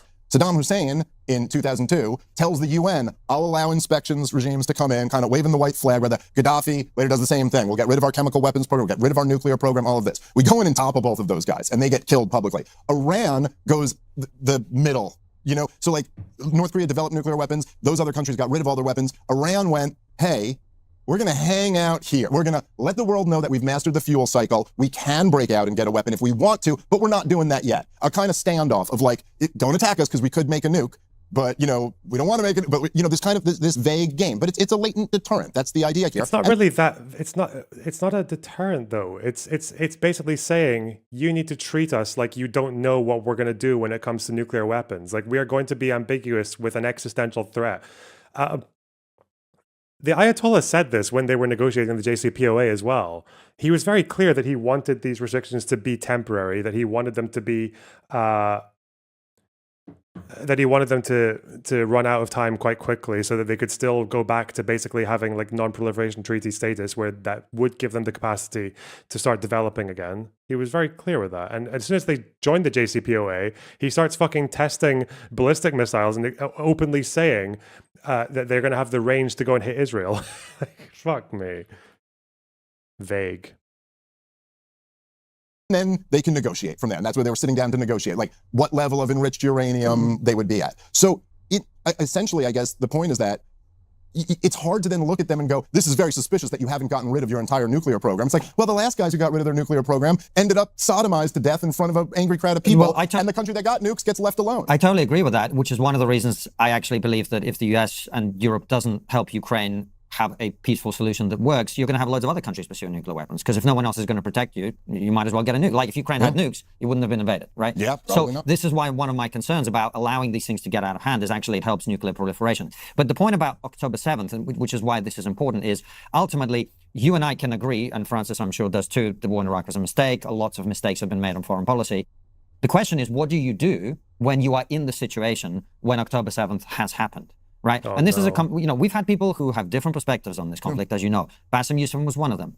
And I asked him what I think is a very legitimate question is like, what should Israel have done? Forget about the occupation. Let's accept all of that has happened already. All of that has already happened. Let's okay. accept it. And I don't want to argue about it. I don't want to go into history because everyone's got their own arguments and blah, blah, blah, blah, blah. But it's happened. What should Israel have done? And what You're about to hear someone who has had 2 years of good, hard, manly prep to answer this question. Someone who has had a lot to say about Israel's conduct, okay? Some of it valid, some of it definitely not. But obviously, you're going to criticize Israel's war conduct. You've got to say, what should they have done instead? It's not a difficult thing to do. He's had 2 years. What did the 4-star generals bestow upon Dave? And he's got 4-star generals in his pocket as well, okay? That's valuable. If you're trying to answer this question. We were just on Rogan's show, and I think Rogan agrees way more with you than he does with us about this. But he was like, yeah, if this happened to America, we'd be as bad, if not worse. I don't know. I mean, I don't know. You know, it's we could get into that. But let me just say, I'll say this first, and then I will very directly answer your question. But first, I will say, I don't think it's like, I get what Bassem was saying to you about that too. Like, I understand the argument of being like I could say the example I made at that Charlie Kirk event, with the now infamous Charlie Kirk event, but the comments that I made was like, hey, look, if you're pro-life, it's not like incumbent on you to have a plan for the baby's education or daycare or something like that. Like, you could just say, I'm against this option because I find this morally unacceptable. And then you figure it out for the rest. So, like, my point is, like, you can just oppose what Israel did to Gaza and not have to come up with a solution. But I think it's also a fair question to ask. Well, I think it's fine to say this is morally over the line. Not really, because ultimately they have to do something. Okay, well, fine. But no, I mean, I also, saying that, I also think it's an interesting question and kind of a thought experiment. So I can go to October 8th. I can't change anything that's happened before that. I have to inherit that world. And then what would we do after October 8th? Well, look, I mean, I do think, first and foremost, I think Netanyahu should have resigned in disgrace. I mean, Netanyahu's entire political career has been very openly built around thwarting the establishment of a Palestinian state. Forget about Netanyahu. No, but this isn't, you're asking me the question. I'm not asking you what Netanyahu, I'm saying what you're Netanyahu, yeah, exactly. He resigns, fuck him. You're his replacement. Go. And he can do that because he's Jewish. Israel have done. Right, well, he's the prime minister of Israel, so this is part of it. Fine, Netanyahu resigned. Look, also just the fact that... PM resigning mid-war, get the fuck out. Well, Chamberlain did it. He was like, yeah, shit, that was retarded, wasn't it? That wow, peace in our time. Rip, get fucked. Over to you, fat man. Smith is now appointed Prime Minister of Israel following Netanyahu's resignation. But look, I mean, what does Dave Smith do? Sure, but I'm just saying, I mean, also the fact that it was his whole plan to prop up Hamas and keep them in power. That should be enough that you get out of the way. He's buying so much time to avoid this case. How much can I squeeze in so I don't have to answer this incredibly difficult question? A real investigation, man. And this is, I mean, this is something that still to this day, I know, of course, look, obviously there's a million clips of Charlie Kirk saying how much he loves Israel, and then there's other clips that, and they're all circulating. But his first reaction on the Patch Bet David podcast, which he did he said that again later at speeches and stuff. Why is he trying to? It was like, it is kind of bizarre that, and I've talked to like military experts who have said the exact same thing. They've been like, look, there is something, and I'm not alleging anything. I don't know, I'm not saying it was a false flag or something like that. I don't think that's the case. Is he, is he hoping they forget what the question was? What is he doing that for? What the fuck? What do you think it is? What is it that you think an investigation will uncover? Well, I mean, no, don't let him do that. No, please, don't do it. This segment is it's quite long. Apparently, it goes up until fuck. Of intelligence failure. How the most surveilled area of the world got into the biggest fortress in the world, and there was such a long delay in areas of a response. I mean, that really should But what do you think that likely points to? I really don't know. Because everyone we've spoken to goes, we've spoken to former soldiers, people who've served in the IDF, all kinds of people like that, and they basically say, look, we messed up on a whole set of levels. The intelligence people like Yossi blame the IDF blamed someone else. And that tends to be how these things go down, really. But I also, with all respect, do get the sense that quite a lot of people that talk about, well, why did it take them 6 hours to do this and that? I mean, we've had former British paratrooper on the show who goes, well, look, in the UK, we've got, I don't remember the exact stats, but we've got like X thousand soldiers who are like on prime active duty. But that's a 24-hour call-up situation. Right. We don't have, thousands of people on a 1 hour response time. When they're in the barracks, they just pick up a rifle and head to the front line. So I think there's some pretty reasonable explanations for how that could have happened. Quite possibly. They believed what you believe, Dave. They believed what you believe about all the about the Axis. They believe what you say. They believed, oh yeah, these guys, they're not really a big deal. They just say mean things. Hello, Sev. Hello. I just wanted to talk about this weird point that a lot of people talk about. Why did it take them 6 hours? Yep. It was like a once in a lifetime incident that has ever happened to this country. They didn't know what they were dealing with.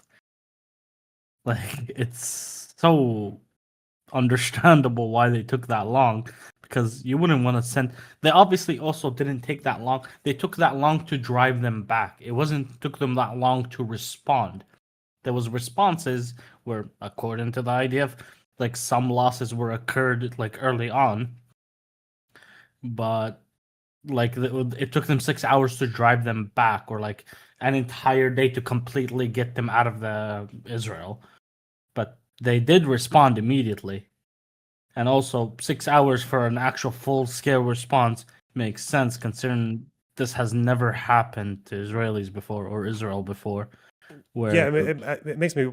I don't think they even had training for a situation like that. Yeah, like even close. invasion. They're trained to go into Palestinian towns and do stuff, not to do this shit. Yeah, not to defend. Yeah, They're trained to attack, not defend. But yeah, I feel like this is a very normal understanding. So why the fuck is like this like so hard to grasp? because as opposed because to, if you want to do a conspiracy, these people are so fucking horny. You know how men make bad decisions when they're horny? Like Mhm. that's what these guys are like for conspiracies. They will suppress all critical thought to get a conspiracy going about the IDF deliberately standing down so they can get an excuse to conquer Gaza or some shit. That's it, basically. Damn. It's not actually. I learned something the other day. I used to say that October 7th was the first time a Palestinian militia has ever been able to capture Israeli territory. So I don't know if that's true about the 48 war yet, but it's actually another time they managed was in the Arab Revolt. They captured Beersheba and another town, I think. Yeah. I don't think you can count this, but in 2021, when people in Lud like rioted and whatnot and lynched people, some people started saying that Lud was liberated for like yeah. a whole 20 minutes. Well, because of local riots, or wait, what? Yeah, That's a funny. whole 20 minutes. Some Wow. local people were saying it was liberated. I'm like, motherfuckers, you guys have stones and rocks and Molotovs. They have tanks. It's gonna take 20 minutes for you guys to get rounded up. Which they did round up all the sheikhs that incited the shit in Lid. Huh. Well, the So, Etzion yeah. bloc, Temi Dank, that's not Palestinian militants. That was the Arab Legion and the ALA, wasn't it? They were foreigners. It was Battle of Beersheba when Palestinian militant rebels took over the town for about 2 days. Yeah. Yeah. Oh. Yeah, the worst of the worst things that happened in 2021 was in Lid and Ramle. What were the riots started because of? What happened? Ramadan, Israeli troops circulated because of Sheikh Jarrah, and Israeli troops like beating people that were praying. So people Interesting. just started rioting. Yeah. Okay. You even had people saying they're marching from Jordan into Israel. Jesus. Yeah. Like, don't you remember the big viral shit where like the Sheikh Jarrah shit was I going remember on? Sheikh Jarrah. I remember Huwara, and I remember the war. Yeah, I yeah. don't remember Lut. No. Yeah, that's the time where they like everything erupted, and Hamas even fired rockets as well at that time. Yeah. Hamas claimed they fired rockets because they're beating protesters for praying. Obviously, there was a reason for why the soldiers went up there to the Temple Mount, but what they did wasn't fucking okay, because like they were supposed to prevent people from, like, there was obviously some troublemakers throwing stones down on people that were on the Wailing Wall. Okay. And then Yeah, I remember that. There's obviously in Ramadan, just so we're clear, even at the end of Ramadan, Loner, there's like tens of thousands of people up there. Like I've been there at the end of Ramadan. There's tens of thousands of people. There's like 50,000, 40,000 people up there. It's a shit ton of people. Yeah, no good. So what would happen is these soldiers obviously acted with impunity, and they would attack people that were praying. Like middle of prayer, they would throw smoke grenades at them, or even kick them, or attack them, or shoot rubber bullets at them. Some people were nearly beaten to death. People barricaded themselves inside the mosque, Al-Aqsa Mosque. A bunch of shit happened, and this obviously ignited a bunch of like shit from Palestinians in Israel too, which started the riots. It started in Ramleh. Okay. And then it spread out all across the country, and then there was responses by Jewish Israelis who lynched also people. It was like fucking crazy. It was at 2021. You can probably look at it. From what I'm aware, the inciters, the Arab inciters, were sentenced from 20 to life. And then the harshest sentence I found from the Jewish inciters was like 15 years, I think. Okay. Yeah, it's Magav. It's possibly Magav because they're the ones responsible around there. But I think they also deployed like regular IDF. Anyway, Cool. this Dave Smith is a retard. So yeah. Nice. All right, man. Oh, yeah, Gilad saying that an Arab man was beaten almost to death on live TV. Wow. Rip. Fuck that. Blaze, thanks for 499. Correct me if I'm wrong, but isn't it the current war in Gaza the largest conflict Israel has been a part of since Yom Kippur? I guess so, yeah. What I get, with all respect, is that quite a lot of people who ask the question seem to be I can't remember where I read this, so it might be wrong, but there's some fucking someone estimating that that the amount of tunnel in Gaza is actually closer to 1,000 kilometers than to 500. I don't know. I'm gonna take that with a pinch of salt, but the fact that that's even been said, oh god. Even with its 500 kilometers, they've struggled to destroy most of them, right? Because all these techniques they don't really work, or it's too expensive. Fuck. Sounds like Trump numbers. Yeah. Asymmetric warfare, bub. Fuck that. implying something, but they never say what it is that they're implying. No, I mean, well, Charlie asked the question, was there a stand down order? I don't know. I mean, I don't know. Fucking hell, man. People try to act as if it's like a reasonable question to ask. Like, was there a stand down order? Do not fight these guys. Let them, just let them roll for a bit. Give them a fucking chance. Give them a handicap. What? Why do people act like this is a reasonable fucking... Were there gas chambers? I don't know. Like, yes, you do. Shut the fuck up. No, but it does seem to me something really worthy of investigation and really getting to the bottom. They did investigate it. Like, there were investigations. The answers make sense. They make perfect sense. Like, Netanyahu did say this when we interviewed him, right? What? The investigation is super necessary once the war is over. Yeah, right. Once the war is over. Okay, fine. Well, you can't have an investigation in the middle of a war. Especially to your point with the person who oversaw the disaster. He's so happy. He's so happy. Do you know why he's happy? He's happy because he thinks he's dodged that fucking question about what Israel should have done after October 7th.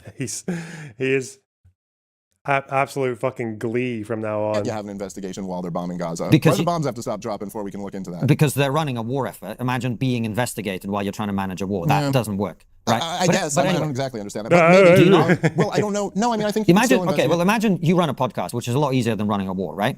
Well, sometimes it feels like it. Yeah, right. Sure. But imagine you were under the greatest scrutiny in America, being investigated by every fucking department. This is actually how I feel when I'm running my podcast. You're not I don't get it. I don't know. Like, how much fucking internal fucking schisms does there have to be in Israel with people shitting on their own government or shitting on failed actions by the IDF or whatever? Yeah. Israelis care, like, even if you hate Israelis, even if you think they're all scum of the earth, they're going to care if their government got them fucking killed so they could justify a war in Gaza. Like, if they allowed a Hamas attack to go on for longer than it was supposed to. You think they're going to let the state get away with that? Even without whistleblowers or anything? It's so dumb. You've got to stop smoking weed then, because it's not that bad. Right? But, right. Imagine you are being investigated by every department, and if you are found to have been responsible for a mistake that you made on your podcast, or someone that works for you made a mistake that then you have to cop the blame for, you get the electric chair. Would that affect your ability to run a podcast? I would say yes. Yeah, I guess so. But then at the same time, it's like, it's also an awfully convenient thing to be able to say, I'll prosecute this war. And as soon as I'm done prosecuting the war, then you can start investigating. And there's an incentive there to keep the thing going, right? I don't think anyone who is in any way blamable for October 7th is desperate for that investigation to come as quickly as possible. I totally agree with you, of course. But let's come back. So back to the Netanyahu's resigned in disgrace. Dave Smith is prime minister. Yes, get him back. I would say that. Oh, now he's sad again. The smile's gone away. I think there are, again, like, even with like what you were talking about with Roga. Look, now he's really sad. He didn't get away with it. And where I think people go like, well, imagine Mexico attacked America in this way. Like, what would we do to Mexico? But I also do think that, like, there's a really fundamental difference between Gazans attacking Israel and Mexico attacking America. Because Mexico although obviously there's a huge power discrepancy between our two governments, they are a government with a military and some degree of sovereignty. And it's much more like a Native American reservation. Okay, let's do that. But Let's do that. a Native American reservation where we never gave a the Native American reservation that has built one of the most impressive pieces of military infrastructure ever. Like in terms of tunnel networks, in terms of concentration, in terms of the quality of the infrastructure, Hamas are second to none. Like, yeah, they're bad in terms of, and people don't understand this. People think just because they don't have tanks and planes or whatever, they can't pose any kind of like formidable challenge to their enemies. Like, no, you can. Asymmetrical warfare as a whole, it's a whole concept for this reason, that people who don't have that much resources can still make quite a fucking lot out of what they have. And Hamas did that. They embedded, what, 500, some people, I'm not going to say 1,000. That's mental. 500 kilometers of tunnels underneath an area that's the size of a very, very small New Jersey, shall we say. New Jersey, mini New Jersey, micro New Jersey. Thousands of traps, the ability to go, it seems, from building to building with full discretion, and because you've got that much control over the population, integrating like that entire fucking urban landscape into a war machine for 2 decades. That's a challenge. Tunnels are a challenge. It's like, okay, but yeah, the Native Americans did that in their tents or whatever the fuck. Native American citizenship. And it's not a Native American reservation the way American Native American reservations are, where they can come and go as freely as they please. And it's just not, we never gave the Native American citizenship. Yes, I know New Jersey is Israel. That's why I said a very small New Jersey, because I don't know what to compare Gaza to. Still hold them on these reservations. We've had a blockade around this reservation and an occupation going back 60 years. No, in that scenario, I would not find it justified for the American military to start carpet bombing the reservation. No, in fact, I think you would have a responsibility. Yeah, carpet bombing is carpet bombing is the opposite of what Israel did, right? Carpet bombing is when you use a bunch of fairly, like, much cheaper, less precise munitions and just kind of spray them across the entire place in a very short space of time. Using precise munitions and using phone calls and using and using evacuation orders and going to one area and then going out of it, and then people going south and then going back north and then going fucking circle. Like, that's the opposite of carpet bombing. Like, you can call it something else even if you disapprove of it, but it's not carpet bombing. To make this a police action. Like, you have to arrest these people. And before Netanyahu, there was a terrorism problem since the creation of the state of Israel, partially the Zionists and partially the Arabs. But throughout the entire history of Israel, it was only Netanyahu who ever treated the terrorism problem as like a problem for the regular old military. It was always targeted assassinations, special operations. Again, Gaza is the most surveilled area in the world. They can wait these guys out. They can touch them. They can target them. Now, again, it might put IDF soldiers at more risk than sometimes. That's a thing. He's saying special forces, but he doesn't really want to say it he doesn't want to say it in a succinct way because he just sounds fucking mental. Oh God. Yeah, the reason that terrorists are treated differently now is because they have gone beyond just being like ragtag fucking cells. Like, these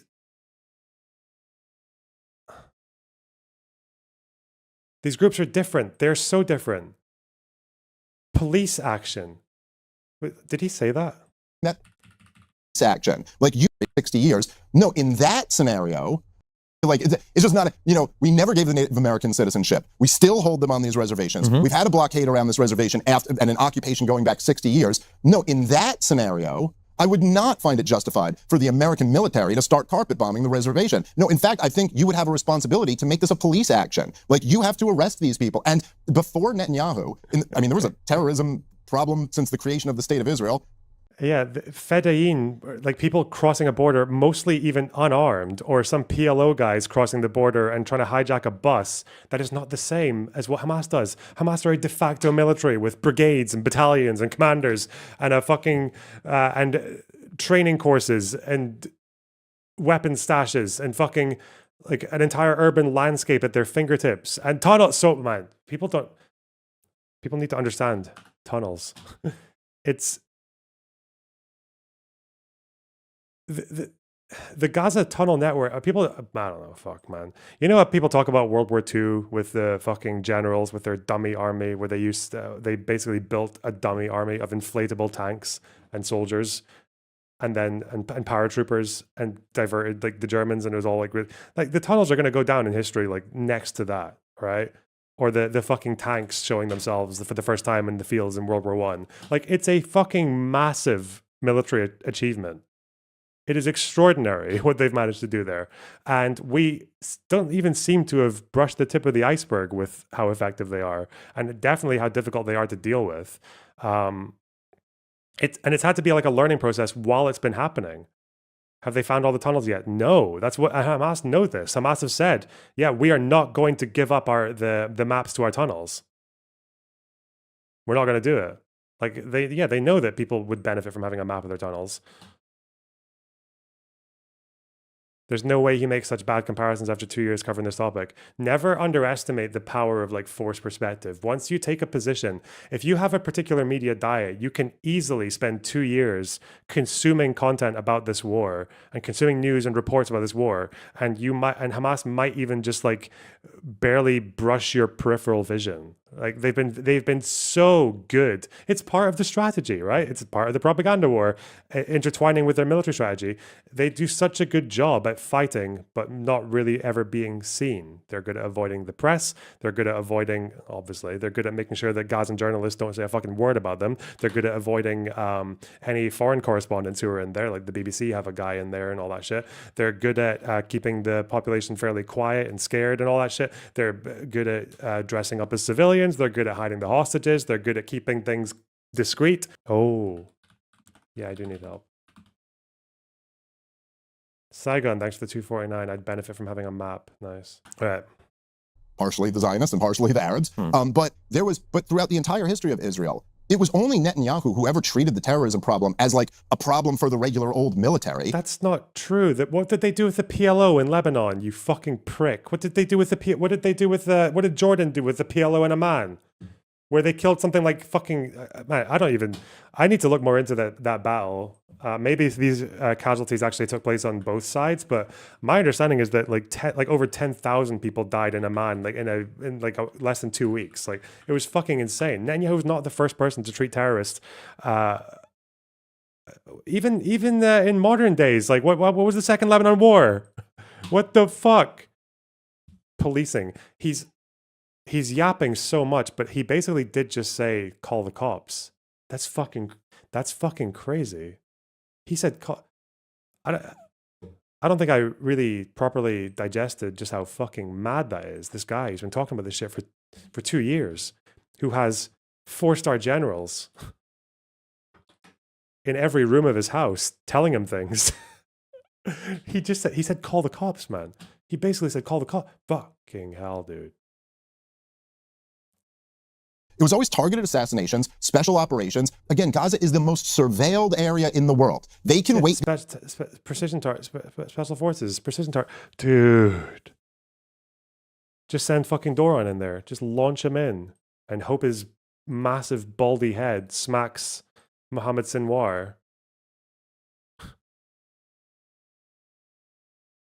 Send him in like an incredibly fucking spud-shaped javelin. Right. These guys out, they can touch them, they can target them. Now, again, it might put IDF soldiers at more risk than sometimes. That's a thing that all modern... By what? Like, by sneaking into Gaza and just looking for Sinwar's tunnel. Didn't they? They did a special forces raid, actually, very shortly before the ground invasion. Do you know what happened?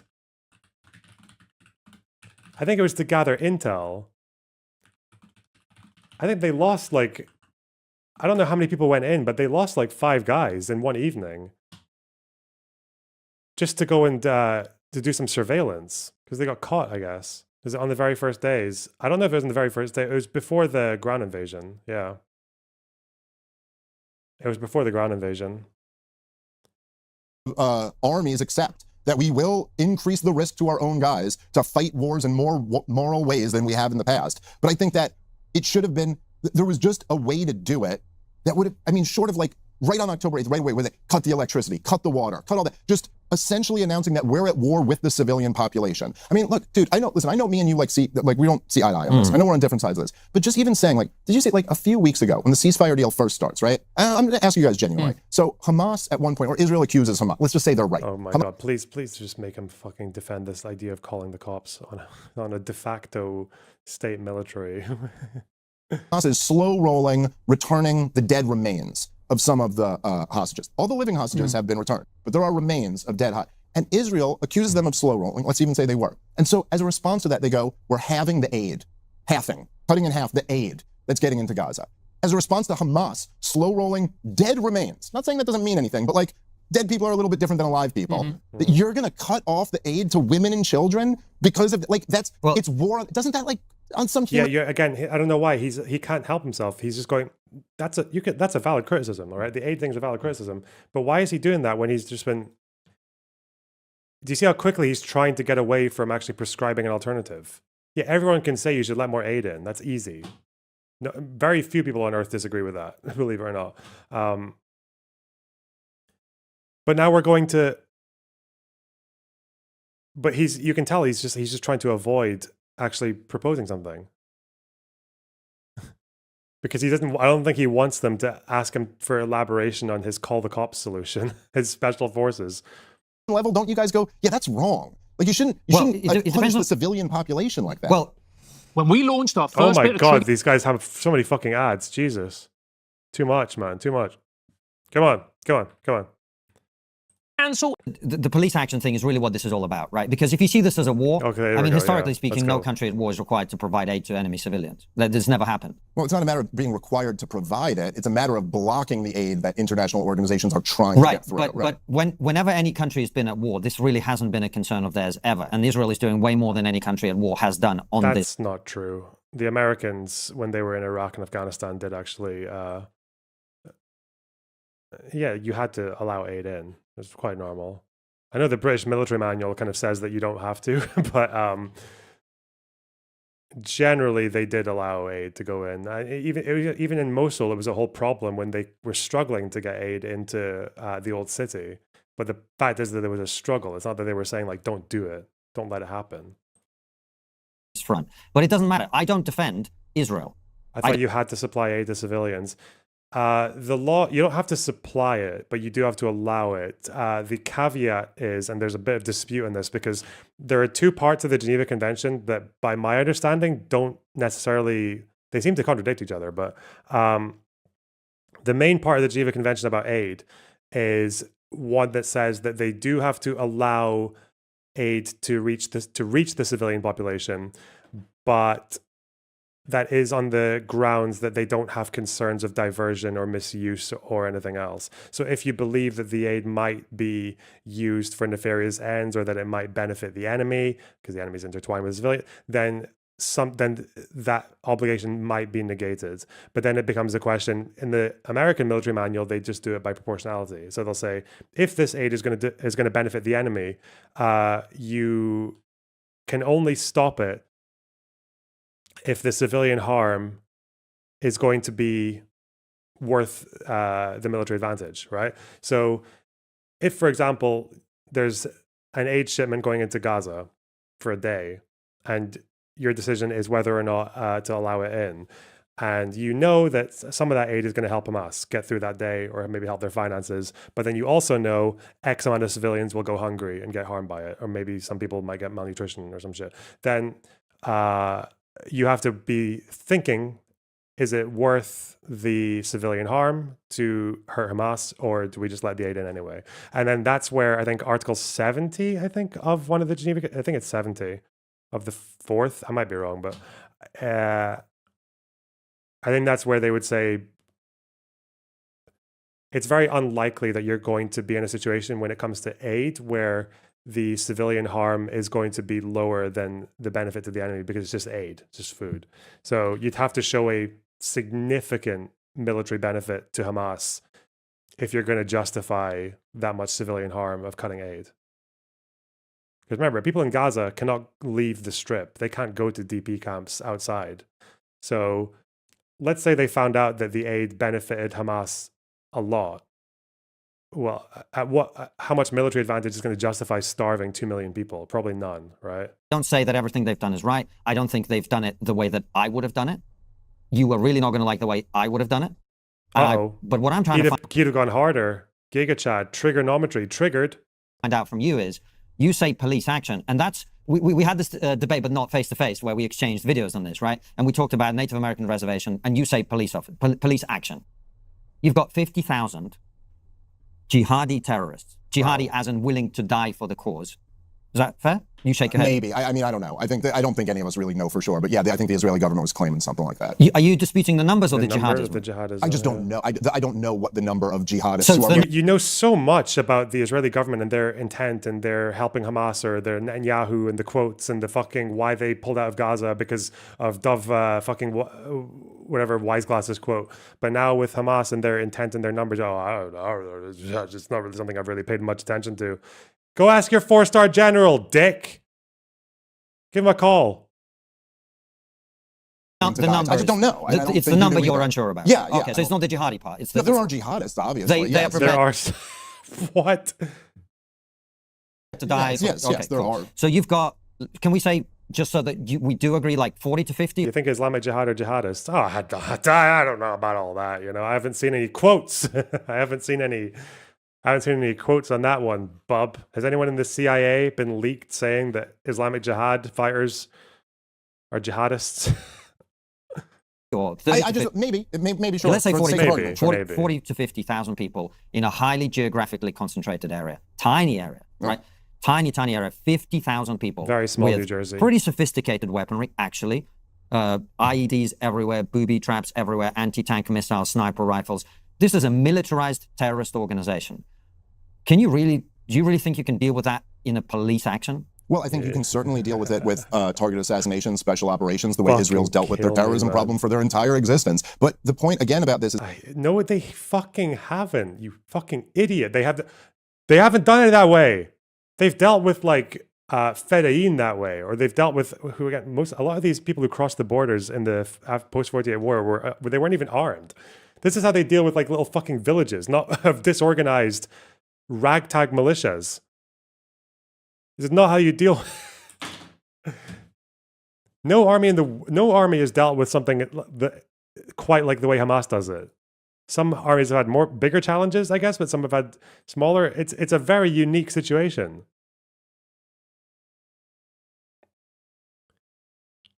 Yeah, the pager operation took fucking years, and oh god, Dave, fucking Dave.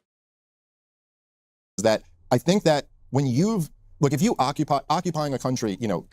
Yeah, let's go back to everything before October 7th because you were so desperately fucking squirming to avoid this question, to avoid giving any elaboration. He hates it, so it's so bad for him. Like after a war, you occupy a country for 6 months or for a couple years or something like that. Israel has been occupying the West Bank and Gaza for longer than the Soviet Union occupied Eastern Europe. It's a 60-year, and at a certain point, you're like, you know, like there was this big thing where they just voted to annex the West Bank when J.D. Vance was there, just to be disrespectful to America. Even though they're our welfare country, they can still disrespect our most. Let's think about the most basic of. Look, as soon as he's back on his talking points and not having to talk about his retarded fucking police solution, he's happy again. He's like a fucking bipolar when it comes to this conversation. As soon as he's found a thread to get away from the actual question, from the challenging part, he's like really happy again. I'm back in your platitudes. Oh, he's back in his happy place. Look at him. From America, like, could you just not annex? But look, the truth is, it's already been annexed. All of this is Israel. You know, Israel's had. And yes, just come back to the police action. There's an obligation at that point that these people are your people, whether you acknowledge that or not. When you've had control of them for 60 years, you're the sovereign in these areas. Then, like, yeah, I think. So it really can I love it. Okay, yeah, they're the sovereign. It's their people, really. Okay, so you want to send? Can the cops in Israel just like go through Gaza, like knocking on doors? Can they do that? Can they just go knocking on doors and just be like, "Here, mate, we're looking for this man. Have you seen him?" And they hold up a picture, and it's just of a keffiyeh. It's just of a masked face with a question mark on it. Have you seen this man? He's a bad dude. He's a jihadist. Maybe I don't know. He's an Islamic Jihad fighter. Maybe a jihadist. Maybe. I mean, they are their people. Go on, if you want to use this language in the most literal possible sense, okay, yeah, they're their people. Yeah. It's a picture of Al-Shara.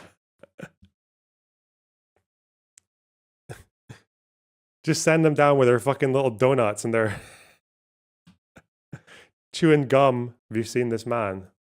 Has he been digging any tunnels lately? Anyone digging any tunnels underneath your building? How do you police 50,000 armed jihadis? How do you deal with that as a police action?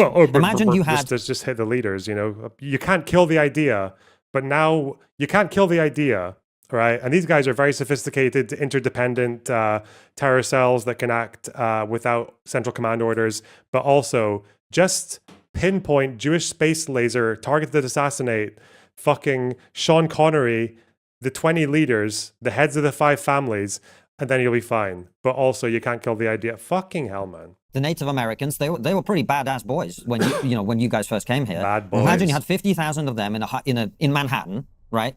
And they send in the social workers. No, that's silly. That's a woke idea. Went on a slaughtering and raping and rampage, right? And then you're going, let's send in the cops. I don't know that there's anyone who thinks that's realistic. All right. Well, I mean, I don't. But tell me how that's realistic. I'm open to it. Well, I'm just saying that. Well, look, as I just said, Israel has a long history of targeted assassinations and but special it's different. So, it's different because October 7th is a different level of threat to anything that's ever happened before. You kept these people occupied for over 60 years. You never gave them but citizenship. we already baked all of that in. Yeah, I know. But I'm just making the point that citizenship, bro. Whether you think it's logistically difficult to do or not, the truth is that they just destroyed the entire strip. I don't think it's and Hamas hasn't been eradicated anyway. But that's I agree with. But what I'm saying is it's not logistically difficult. I just think it's wishful thinking to imagine that a threat. So here's how I see it, and you tell me where you think I'm wrong. Sure. Call the cops. October 7th happens. If you're the Prime Minister of Israel, you shit yourself. You go, fuck, we're being invaded. Our people are being slaughtered. You might also be worried about the blowback on you. You were in charge. I hear all the things that I think you might say. And then you go, we can't live with this. That's what any president or prime minister of a country that had been invaded in that way would say. We cannot have this on our doorstep. I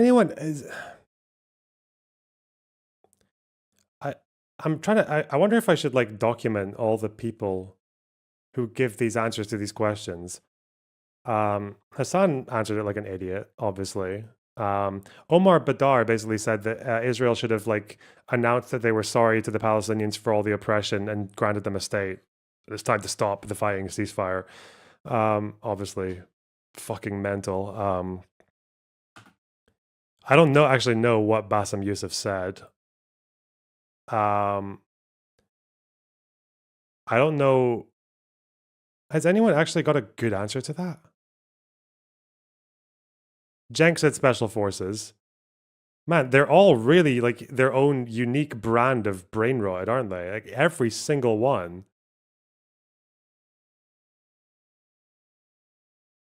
But I want to know has he ever given an answer on it? I don't even know if Mehdi Hassan. Bassem Youssef said not this. Okay, easy.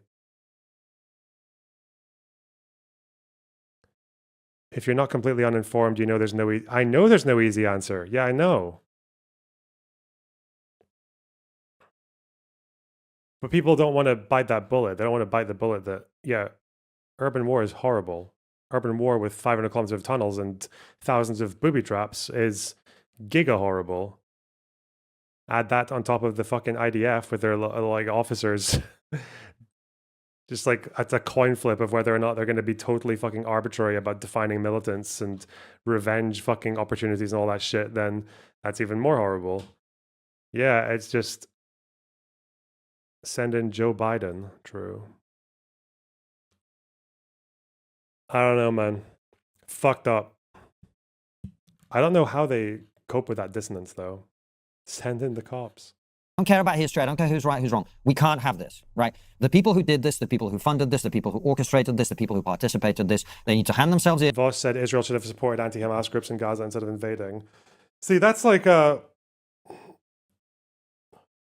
that's kind of an answer.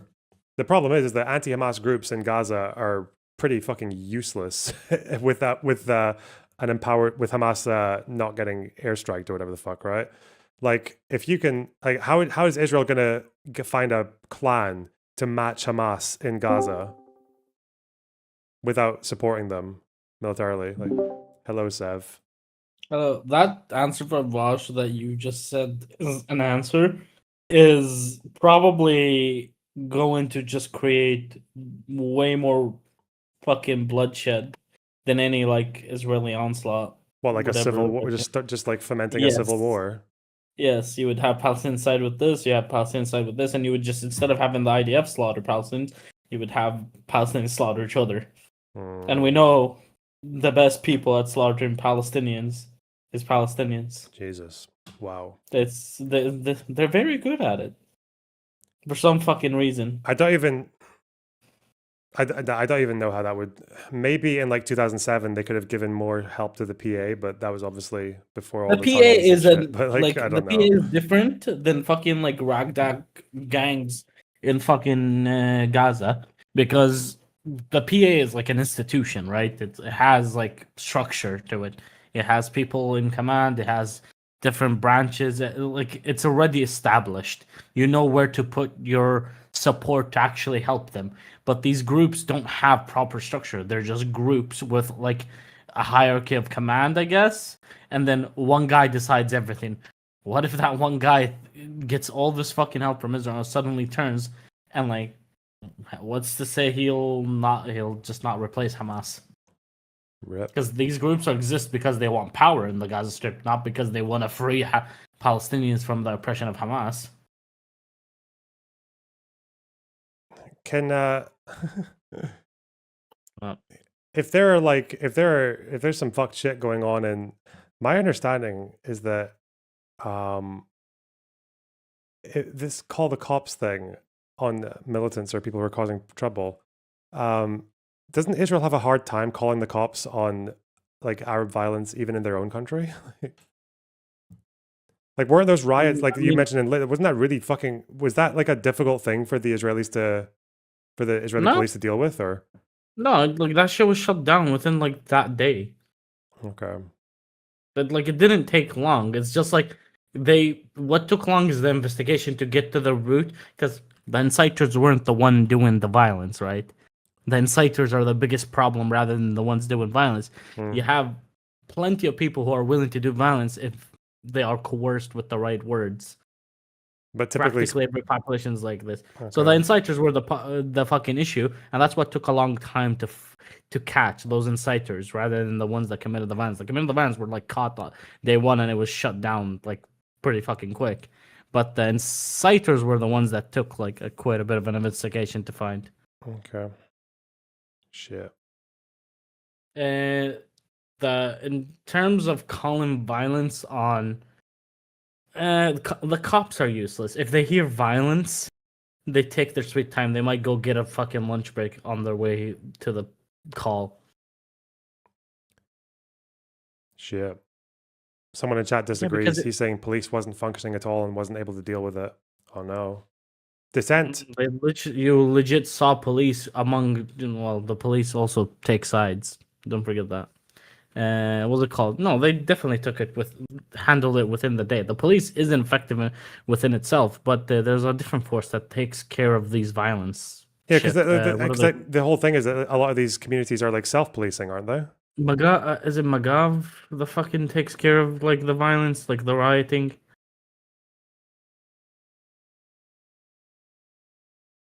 The police are just pretty much useless in this country. Magav is the one that takes care of like rioting. Well, that's the point I'm trying to make, is that like the Israeli police aren't even that good at dealing with like policing Palestinian communities in their own country, let alone in fucking Gaza. Yeah, Jesus. They just hand out traffic tickets. Shit. That's the only thing they do. They legit. Do you know what they fucking do, by the way? So I don't know what you guys call them, a nursery maybe? I think you call them a nursery. Like kindergarten. Yeah, kindergarten. It's like kindergarten, but like less than kindergarten. It's like before kindergarten. I don't know what the fuck it's called. The police in my town sit right next to it and wait for parents that are picking up their kids. And obviously, when kids see their parents, they're like all over the place. They don't want to sit down. They don't want to put on the seatbelts, and the parents are like nicked for time. So they put the seatbelt. So they just like watch which parent doesn't put a seatbelt, and they try and just hand them tickets, even though the drive is like 1 minute. Like literally 1 minute. Shit. So they just fucking do that shit. They're just looking for fucking do shit. To like fucking like hand tickets to people. The violence in Lid did not take. I'm talking about Lid, not the entire country. The entire country took like a week to end. But for fucking Lid, it was the same day that it ended. It's like it wasn't that long. I think that might have been the mismatch. Yeah, no, like the entire country, there was like several days where people would riot in different places. But in fucking, what's it called? In Lid? No. In Lid, it wasn't like, it didn't take several days. Yeah, I know. Yeah, sure. I know that Gaza isn't considered an occupied territory by Israel, so it's not under police jurisdiction. And also, if you look at the Hague Conventions, it's very understandable that it wouldn't be considered occupied territory because of the 3-point test that isn't met. Because you need to be able to like establish and take over governance of an area for it to be occupied territory, which the Israelis clearly can't do. They can't start governing fucking Gaza like within Question within a regarding notice, a proper answer to like what would happen after October 7th. Do you think majority of Gazans would have taken heeded the warning and moved into a humanitarian zone inside of Israel proper? Yeah, because I don't know if the majority would have, or if they would have even been able to. But because here's how I think about it. I think the average person is very well enough informed to understand if Israel is taking you to a place they never let you be there before, they don't plan on keeping you there. Like, so that's why that's the whole idea of me saying let the humanitarian zone be inside of Israel proper instead of Egypt or another fucking place, because Israel would be willing to let Gazans back into Gaza if they're inside of Israel.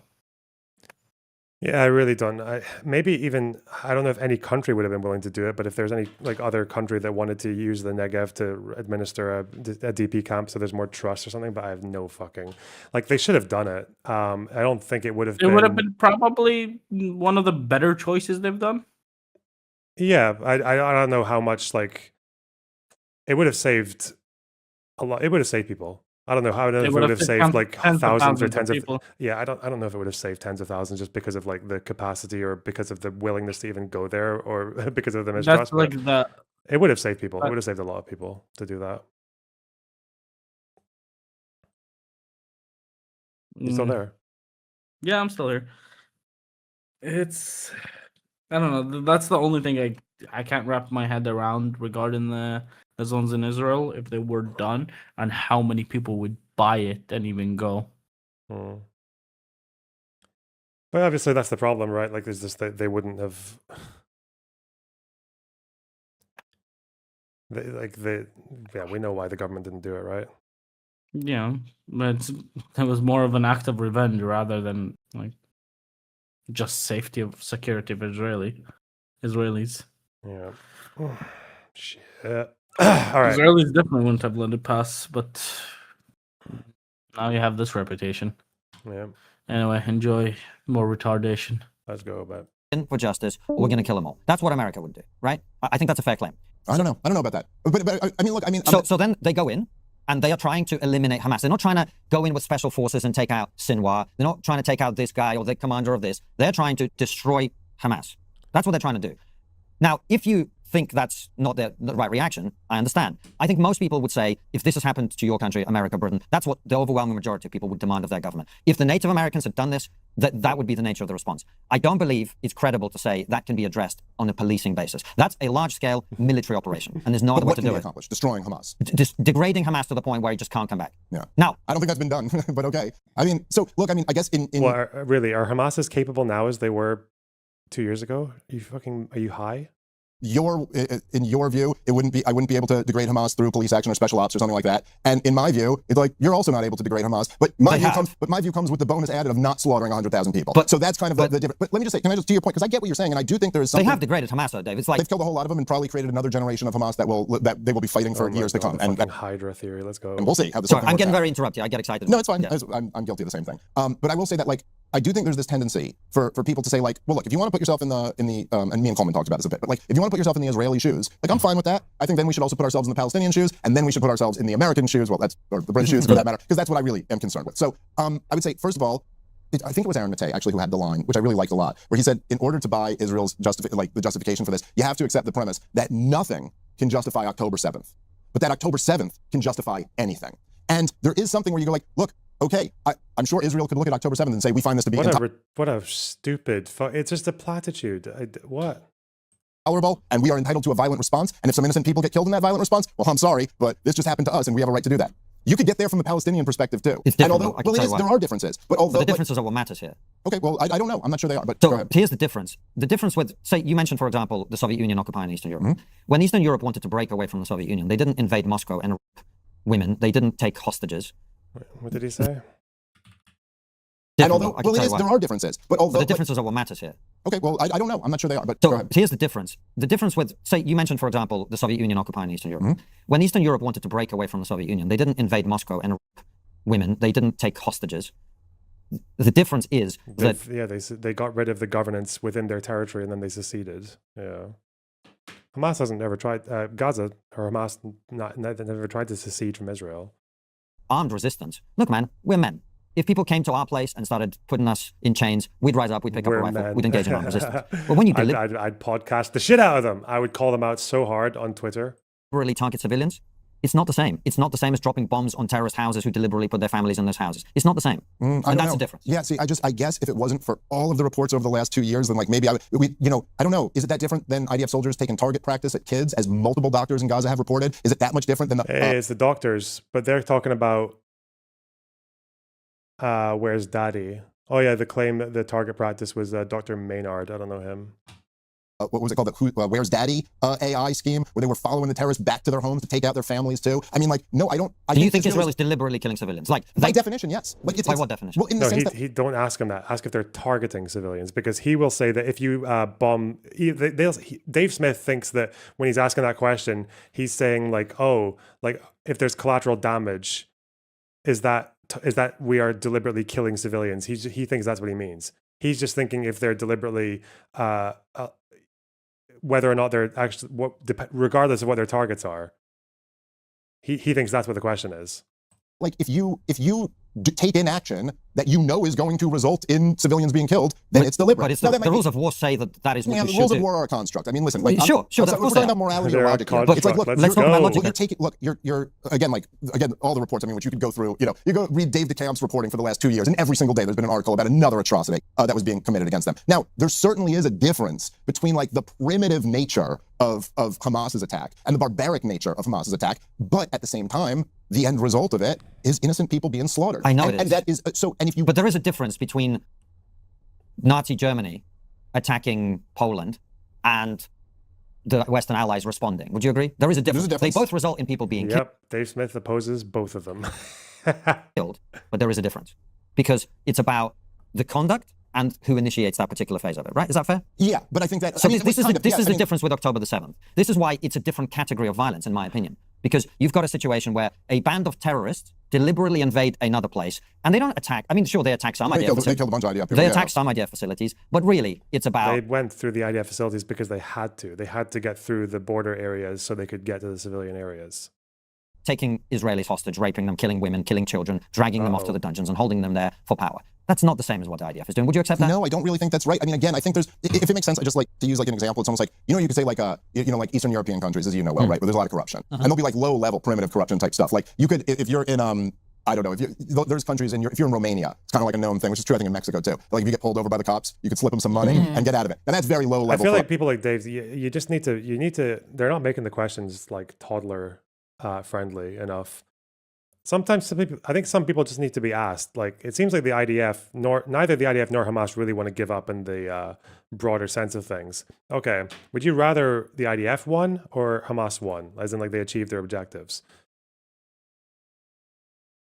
As in, like one military fully defeats the other one and dismantles and destroys it. So the point that it's non-functional. Which one of these outcomes would you rather? Which one would result in more or less like damage or death? Is October 7th comparable to the IRA actions during the Troubles? That's a degrading question. I hope it's a degrading question because Dave Smith deserves to be degraded. He's a fucking idiot. He's a total waste of space. Charlatan, fuck, worm. Who thinks the solution should be to put the fucking cops with donuts knocking on doors in Gaza holding up pictures of Sinwar being like, have you seen this man? No, I don't think October 7th is comparable to IRA actions, because at least with the IRA, I don't know that much about them overall, but it does seem like they had a pretty clear goal, which was very different from Hamas's. Like, I don't think the IRA were trying to destroy a country. And also, in terms of just the sheer damage and death that they were able to precipitate in such a small space of time, no, they're not really comparable.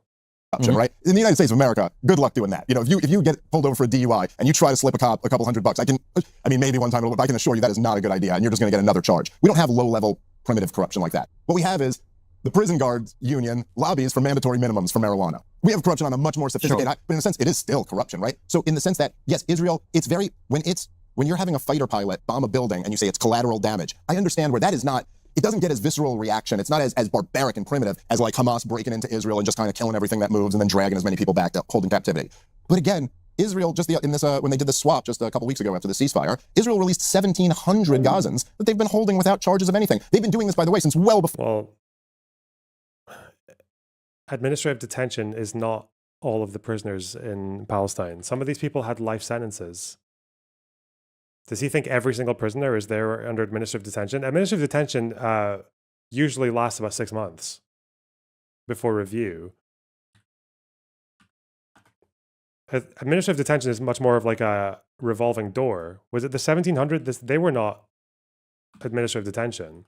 Also, administrative detention is just not the same as hostage taking anyway. But also, I think it's probably more likely that they weren't under administrative detention because didn't Hamas actually make a point about having people who were there with more excessive charges or with more heavy convictions? Wasn't that a whole thing that they were going after because they wanted higher profile people returned?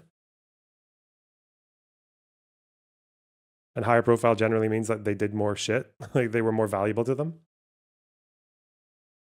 Or this latest conflict in Gaza. But you can't compare those two things either. Well, can't, hold on. You can't compare those. You can compare them. Well, you can't. Maybe you can't equate them. You certainly can compare them. Okay, fine. You can't equate them, which is what I'm really saying. You can't compare people, many of whom are violent terrorists. And many maybe aren't. And many aren't. And people who've been taken hostage by a war party of Hamas crossing into Israel while they butcher and rape. Well, it's not the same thing. Again, I'm not saying it's the same thing. Well, you kind of are. No, I'm not. I'm saying that like they are awfully similar. You know, like if I don't think like if you, as you said, we're men and we're men with families and stuff like that. I think that like, yes, if a Hamas militant broke into your house and grabbed your kid and brought him back over there, I don't know that actually is that much different than someone in an IDF uniform breaking into your house, grabbing your kid and going to hold them. By the way, there's been reports going back decades and decades of torture in these Israeli detentions. They hold Palestinians from the West Bank and Gaza. In fact, I think it was 1999 when they outlawed finally what they called moderate interrogation practices. Moderate interrogation including tying them up and binding them and blasting loud music. The fucking stress position or whatever the fuck it's called. Yeah. We would consider torture. So like, yes, it's much more systematized. It's much more sophisticated. It's not as primitive. But in the same way that I went like the prison guard union lobbying for mandatory minimums really it is as much corruption as just paying off a cop when you're drunk behind the wheel. It's just at a much larger scale. And the point is that the people, right, like the woman who you hear wailing. I know you can't really get through to him because he's not there to have his mind changed, but I'm just wondering for people who are convinced by him, like, because it seems like he does understand at a base level that the thing you have to communicate is whether or not trying to get rid of Hamas, like, and dismantle their military is a just goal. And I would argue it is, because until you do that, Gaza has no future. There's no, like, if we all go back to normal now and the IDF like fucks off out of Gaza and they rebuild all the way from the bottom up with Hamas in charge, which they would be, they're literally consolidating power again as we speak, then you haven't solved anything. You just go back to the same problem. There's literally nothing, with Hamas still there's nothing that can be done for Gaza that Hamas will not undo. There's nothing that you can build that Hamas won't weaponize or basically just put a fucking target on. Like, that's what they do. That's what their entire goal. They've even said this. Some of them have said that the whole point in the ceasefire and everything is that, no, we're not going to give up our weapons. This is tactical. We're trying to regroup. We're trying to get our strength back. They're very open about this for the next fucking go, for the next pop.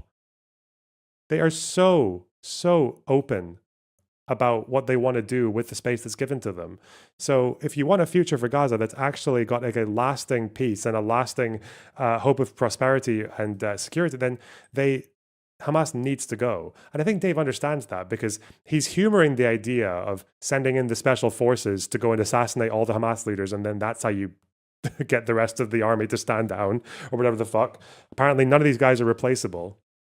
But he's not really humoring the idea of Palestinian militants going into Israel and using their special forces to assassinate Bibi and because I think he knows that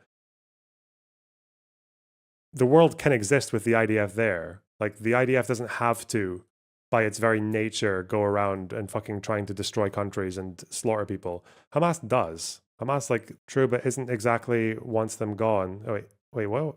Israel exactly wants them gone. I don't know what you mean by that. Yeah, I don't know. Or maybe he does get it. Maybe he does, and he's just, doing his thing. What is this? Is this a retarded tweet by Merrick? I don't know. Let's see. Comparing Hassan Piker to Fuentes is absolutely fucking insane and frankly offensive and gross. Fuentes is a disgusting Nazi. Piker is critical of a far-right nation doing a genocide and regularly talks about how bad anti-Semitism is. This is shameful. What, in terms of anti-Semitism? I don't agree with all of this, obviously, but yeah, Fuentes is obviously more of an anti-Semite than Hassan is, like, by fucking miles. Yeah, of course.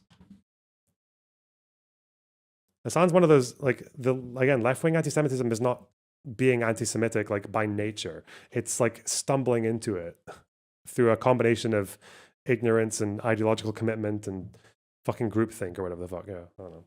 Anyway. As she hears her 1-year-old screaming for her from underneath a building of rubble, who's literally being tortured to death, just his bones crushing and screaming for his mother, she's feeling the same thing that those Israeli, like, she's as much of a human being, she's feeling the exact same thing that those Israeli parents felt when their kids got slaughtered at that festival. The same thing me and you would be feeling if it was our kids in that situation. And so the point is that, look, obviously, I'm not equating it. I'm not saying they're the same things because, look, I'd be much more comfortable being next door neighbors with a drone operator, you know what I mean, who is drone bombing weddings in Yemen or something like that, than I would being next door neighbors with a Hamas terrorist, you know what I mean? Because there is a difference in the way more sophisticated, civilized men can compartmentalize things like that in their life. But I do think that, like, if you're talking about this conflict and you're going to put yourself in their perspective, the end result is that they're going through that at a much larger scale than the Israelis ever have. Of course, but that's what happens when you start a war with a much bigger force, right? It's very debatable who started what here. Well, everyone claims they're reacting to the other one. I know, but October 7th is a sui generis thing. It's a one-of-a-kind thing, right?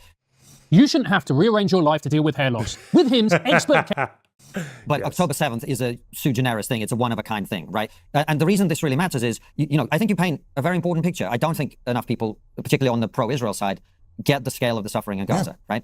But if I were that father, I would be going, why are we here? How has this happened? And what I'd be saying is, why did you have to go and do October 7th? Why did you make me put a weapon cache in my house? Why is Hamas doing this to me? We were living in relative peace. The Israelis had left. I'm not saying it was great. I'm not saying it was the greatest place to live in the world, right? But we were living in relative peace. The Israelis had left. I could go and work across the border, blah, blah, blah, blah, blah. And now I've got IDF bombs on my head because you went and raped people. Oh, well, I mean, look, I don't disagree with that. Right, you're saying the people of Gaza should be upset with Hamas for October 7th. Absolutely. And in fact, there were actually protests against Hamas. Now, which also is a very different thing than, like, protesting in Israel. You know what I mean? That takes real balls to do. Absolutely. And so, absolutely. But I also would probably think the same thing on the Israeli side. That after October 7th, how would you not sit there and go, Benjamin Netanyahu, the longest serving prime minister in Israeli history, his whole thing was to deny the Palestinians a state by propping up Hamas so that we would never have to. How would you not have that same reaction if you're an Israeli? Well, you did this to us, Bibi. I think a lot of Israelis do feel that way. They do. Israelis they've not really forgotten Netanyahu's role in October 7th. Like, yeah, they have not. They haven't. He faces protests all the fucking time over that shit. Yeah, and they both should. Everyone should hate the government they live under. That is my central point. We could probably agree on that, and I think a lot of Israelis do feel that way, and I'm pretty certain that when the war is over, I don't think Benjamin Netanyahu is likely to be re-elected. But the reason we can agree on that, yeah. The reason I bring this up, though, Dave, and I think this is really important for us to clarify, is the scale of the suffering is something not enough people, as I say on the pro-Israel side, give due credence to. But I also think that a lot of people who are anti-Israel, they use the scale of the suffering to confuse the issue of who bears ultimate responsibility for that suffering. And that is really the area of disagreement, right? Because we can all agree that what's happening... Look, man, I'm a father. When I see what's happening in Gaza, it makes me sick. Yeah. And it should make everyone sick. But the reason we disagree is that I believe the people who are responsible for that are the people who did October the 7th. And I'm on the record of saying this. If Hamas had attacked IDF installations, I was totally undecided about Israel and Gaza until this war broke out. We had Melanie Phillips on the show in 2019, and I was like, oh, Melanie, you tell this great story about the creation of the state of Israel. I think it's a little murky. I was undecided, right? When October the 7th happened, I was like, the people who are responsible for what comes after this is the people who did this. Because any leader of any country would react in something like this way, or probably worse. Yeah, I mean, I guess I just think that the same exact logic could be applied in the reverse. And to say, listen, 60 years of brutal occupation, man, whatever comes after this, you're responsible for that. Now, I don't agree with that. I don't agree with But that. that isn't true, though. Well, it's as true as what you said. No, it's not, because I'm not saying, see, take another example, Russia-Ukraine, right? Like, you know, I have Ukrainian family, I have Russian family too, and it's a tragic conflict. They're engaged in a brutal war, and it's a much more parity war, therefore it's much more brutal, actually, right? There's way more people, men on both sides being killed. If Ukrainians, who I support, went on a rampage in western parts of Russia and started raping women and taking rage baiting. No, he's just fucking clueless, man. children hostage, I would be like, there is no fucking way this is justified. There is no oppression, killing, butcher, murdering in Ukraine that Russian soldiers have done that justifies this. This is an outrage. This is completely unacceptable. It's a different type of thing to the conflict you've been engaging in. And if you do this and the Russians then go ham, you cause this, is how I feel about it, right? Yeah, and that's the difference. Yeah, I guess I just don't. So certainly what I would agree with is that, right, like no matter what, and I think this almost just comes down to like individualism versus collectivism. Like you don't have a right to just kill innocent people, no matter how much you've been suffering. Like it doesn't, even if like, the Israeli... the problem that they're not really getting, and I think maybe it makes sense because they're overestimating him. I think a lot of people do this. I think Dave Smith believes that collateral damage is like fake. Like you can't do it. Like it's always criminal or something. I think that seems to be what his opinion is. Which is fine, actually. Because that is actually a position in fucking just war theory or whatever. Like there are people who hold that. There's also the pacifist school of thought, but then you need to own that, and also own that there are so many fucking practical issues you end up in if you hold that position.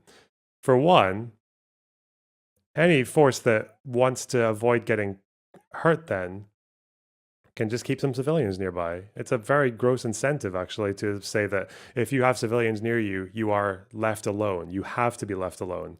Well, then lots of people have lots of ill intent in the world to do bad things to their neighbors or to other countries or even to people within their country. Well, if you do it with a few civilians nearby, then you're fair game. Like that could actually produce a world with more violence, believe it or not. If you completely outlaw like any killing of civilians, you very easily could end up in a world that actually has more civilians dying because of that incentive. But I don't think they've actually realized. I don't think they can really figure out what Dave Smith is trying to say there, or maybe I don't even know if Dave Smith has ever actually fleshed out his opinion on war in general.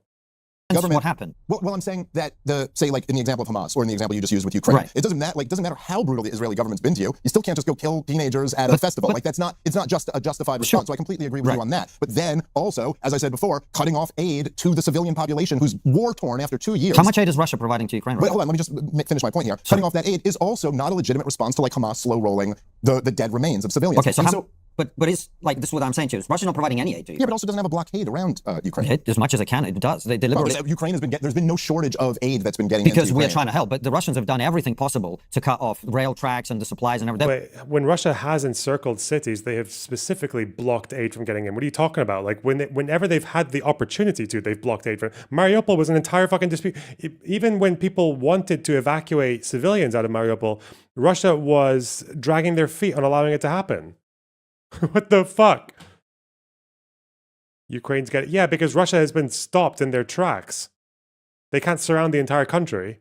Bombing logistical infrastructure in rural I Western 100% Ukraine. think that if Russia's not providing any aid. No one's saying, oh, why aren't they providing aid? Because also nobody's defending what Russia's doing. Nobody here is saying like, well, okay, maybe not Have nobody. you been to Washington? Washington?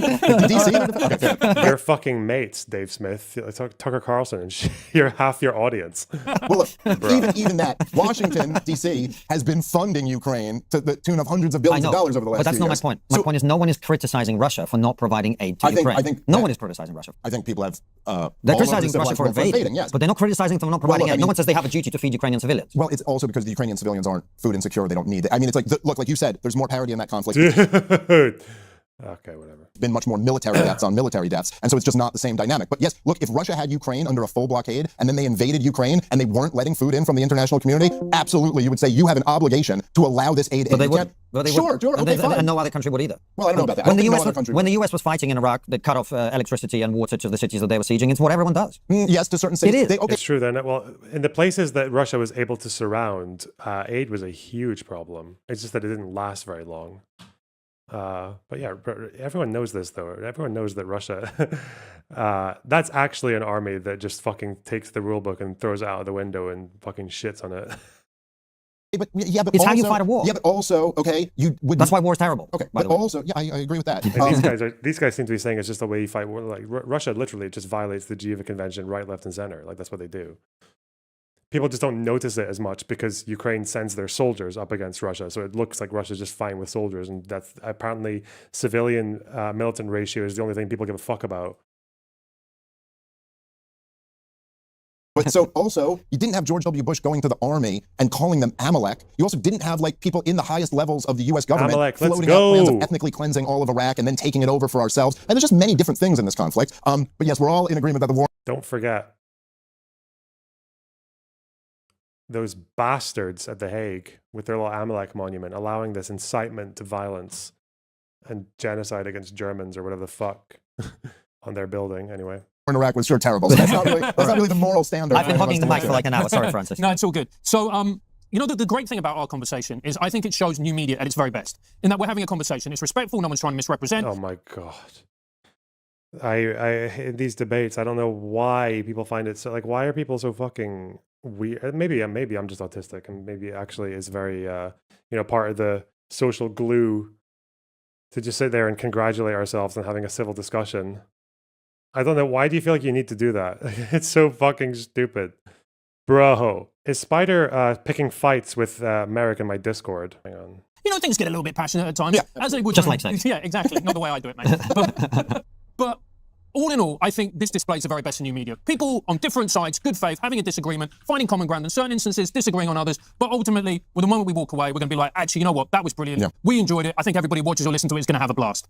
The issue comes with new media is that there is real issues, or I have real issues, and let's explore what you think in particular about this new medium where you have people interviewing certain people who have ideas that I personally think are dangerous, Holocaust denial and whatever else. And look, you can bring whoever you want on your show. For instance, we've invited Nick Fuentes on the show. He hasn't responded. We'd love to have Nick on to have a full, robust conversation and actually challenge some of his views and some of the things he says, which I personally find despicable and highly dangerous.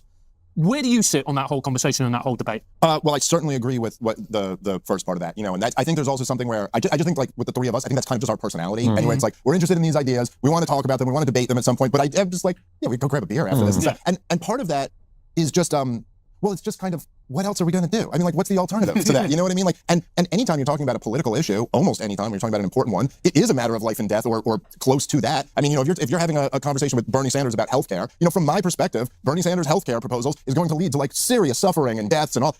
But man, I mean, what are we going to do? Just all go to war with each other always and all hate anyone? Particularly also, like, I'm a Jewish guy who's very critical of Israel. So, like, I got tons of family who have the exact opposite. What am I going to hate my family now? I got to hate my, Democratic cousin or something like that? Like, it just seems crazy. And so I think, like, the only path forward is for us to have these conversations. And, so to your point of, like, are there dangerous ideas? I mean, I think there's dangerous ideas all around us. And I think socialism's a dangerous idea. Great. I think fascism's a dangerous idea. I think, wars of choice are dangerous ideas. But, right, we just got to be able to talk about these things. And I think that's one of the best things about the new media. And with Fuentes specifically, like, in this... I need to start this at a different... we're about halfway.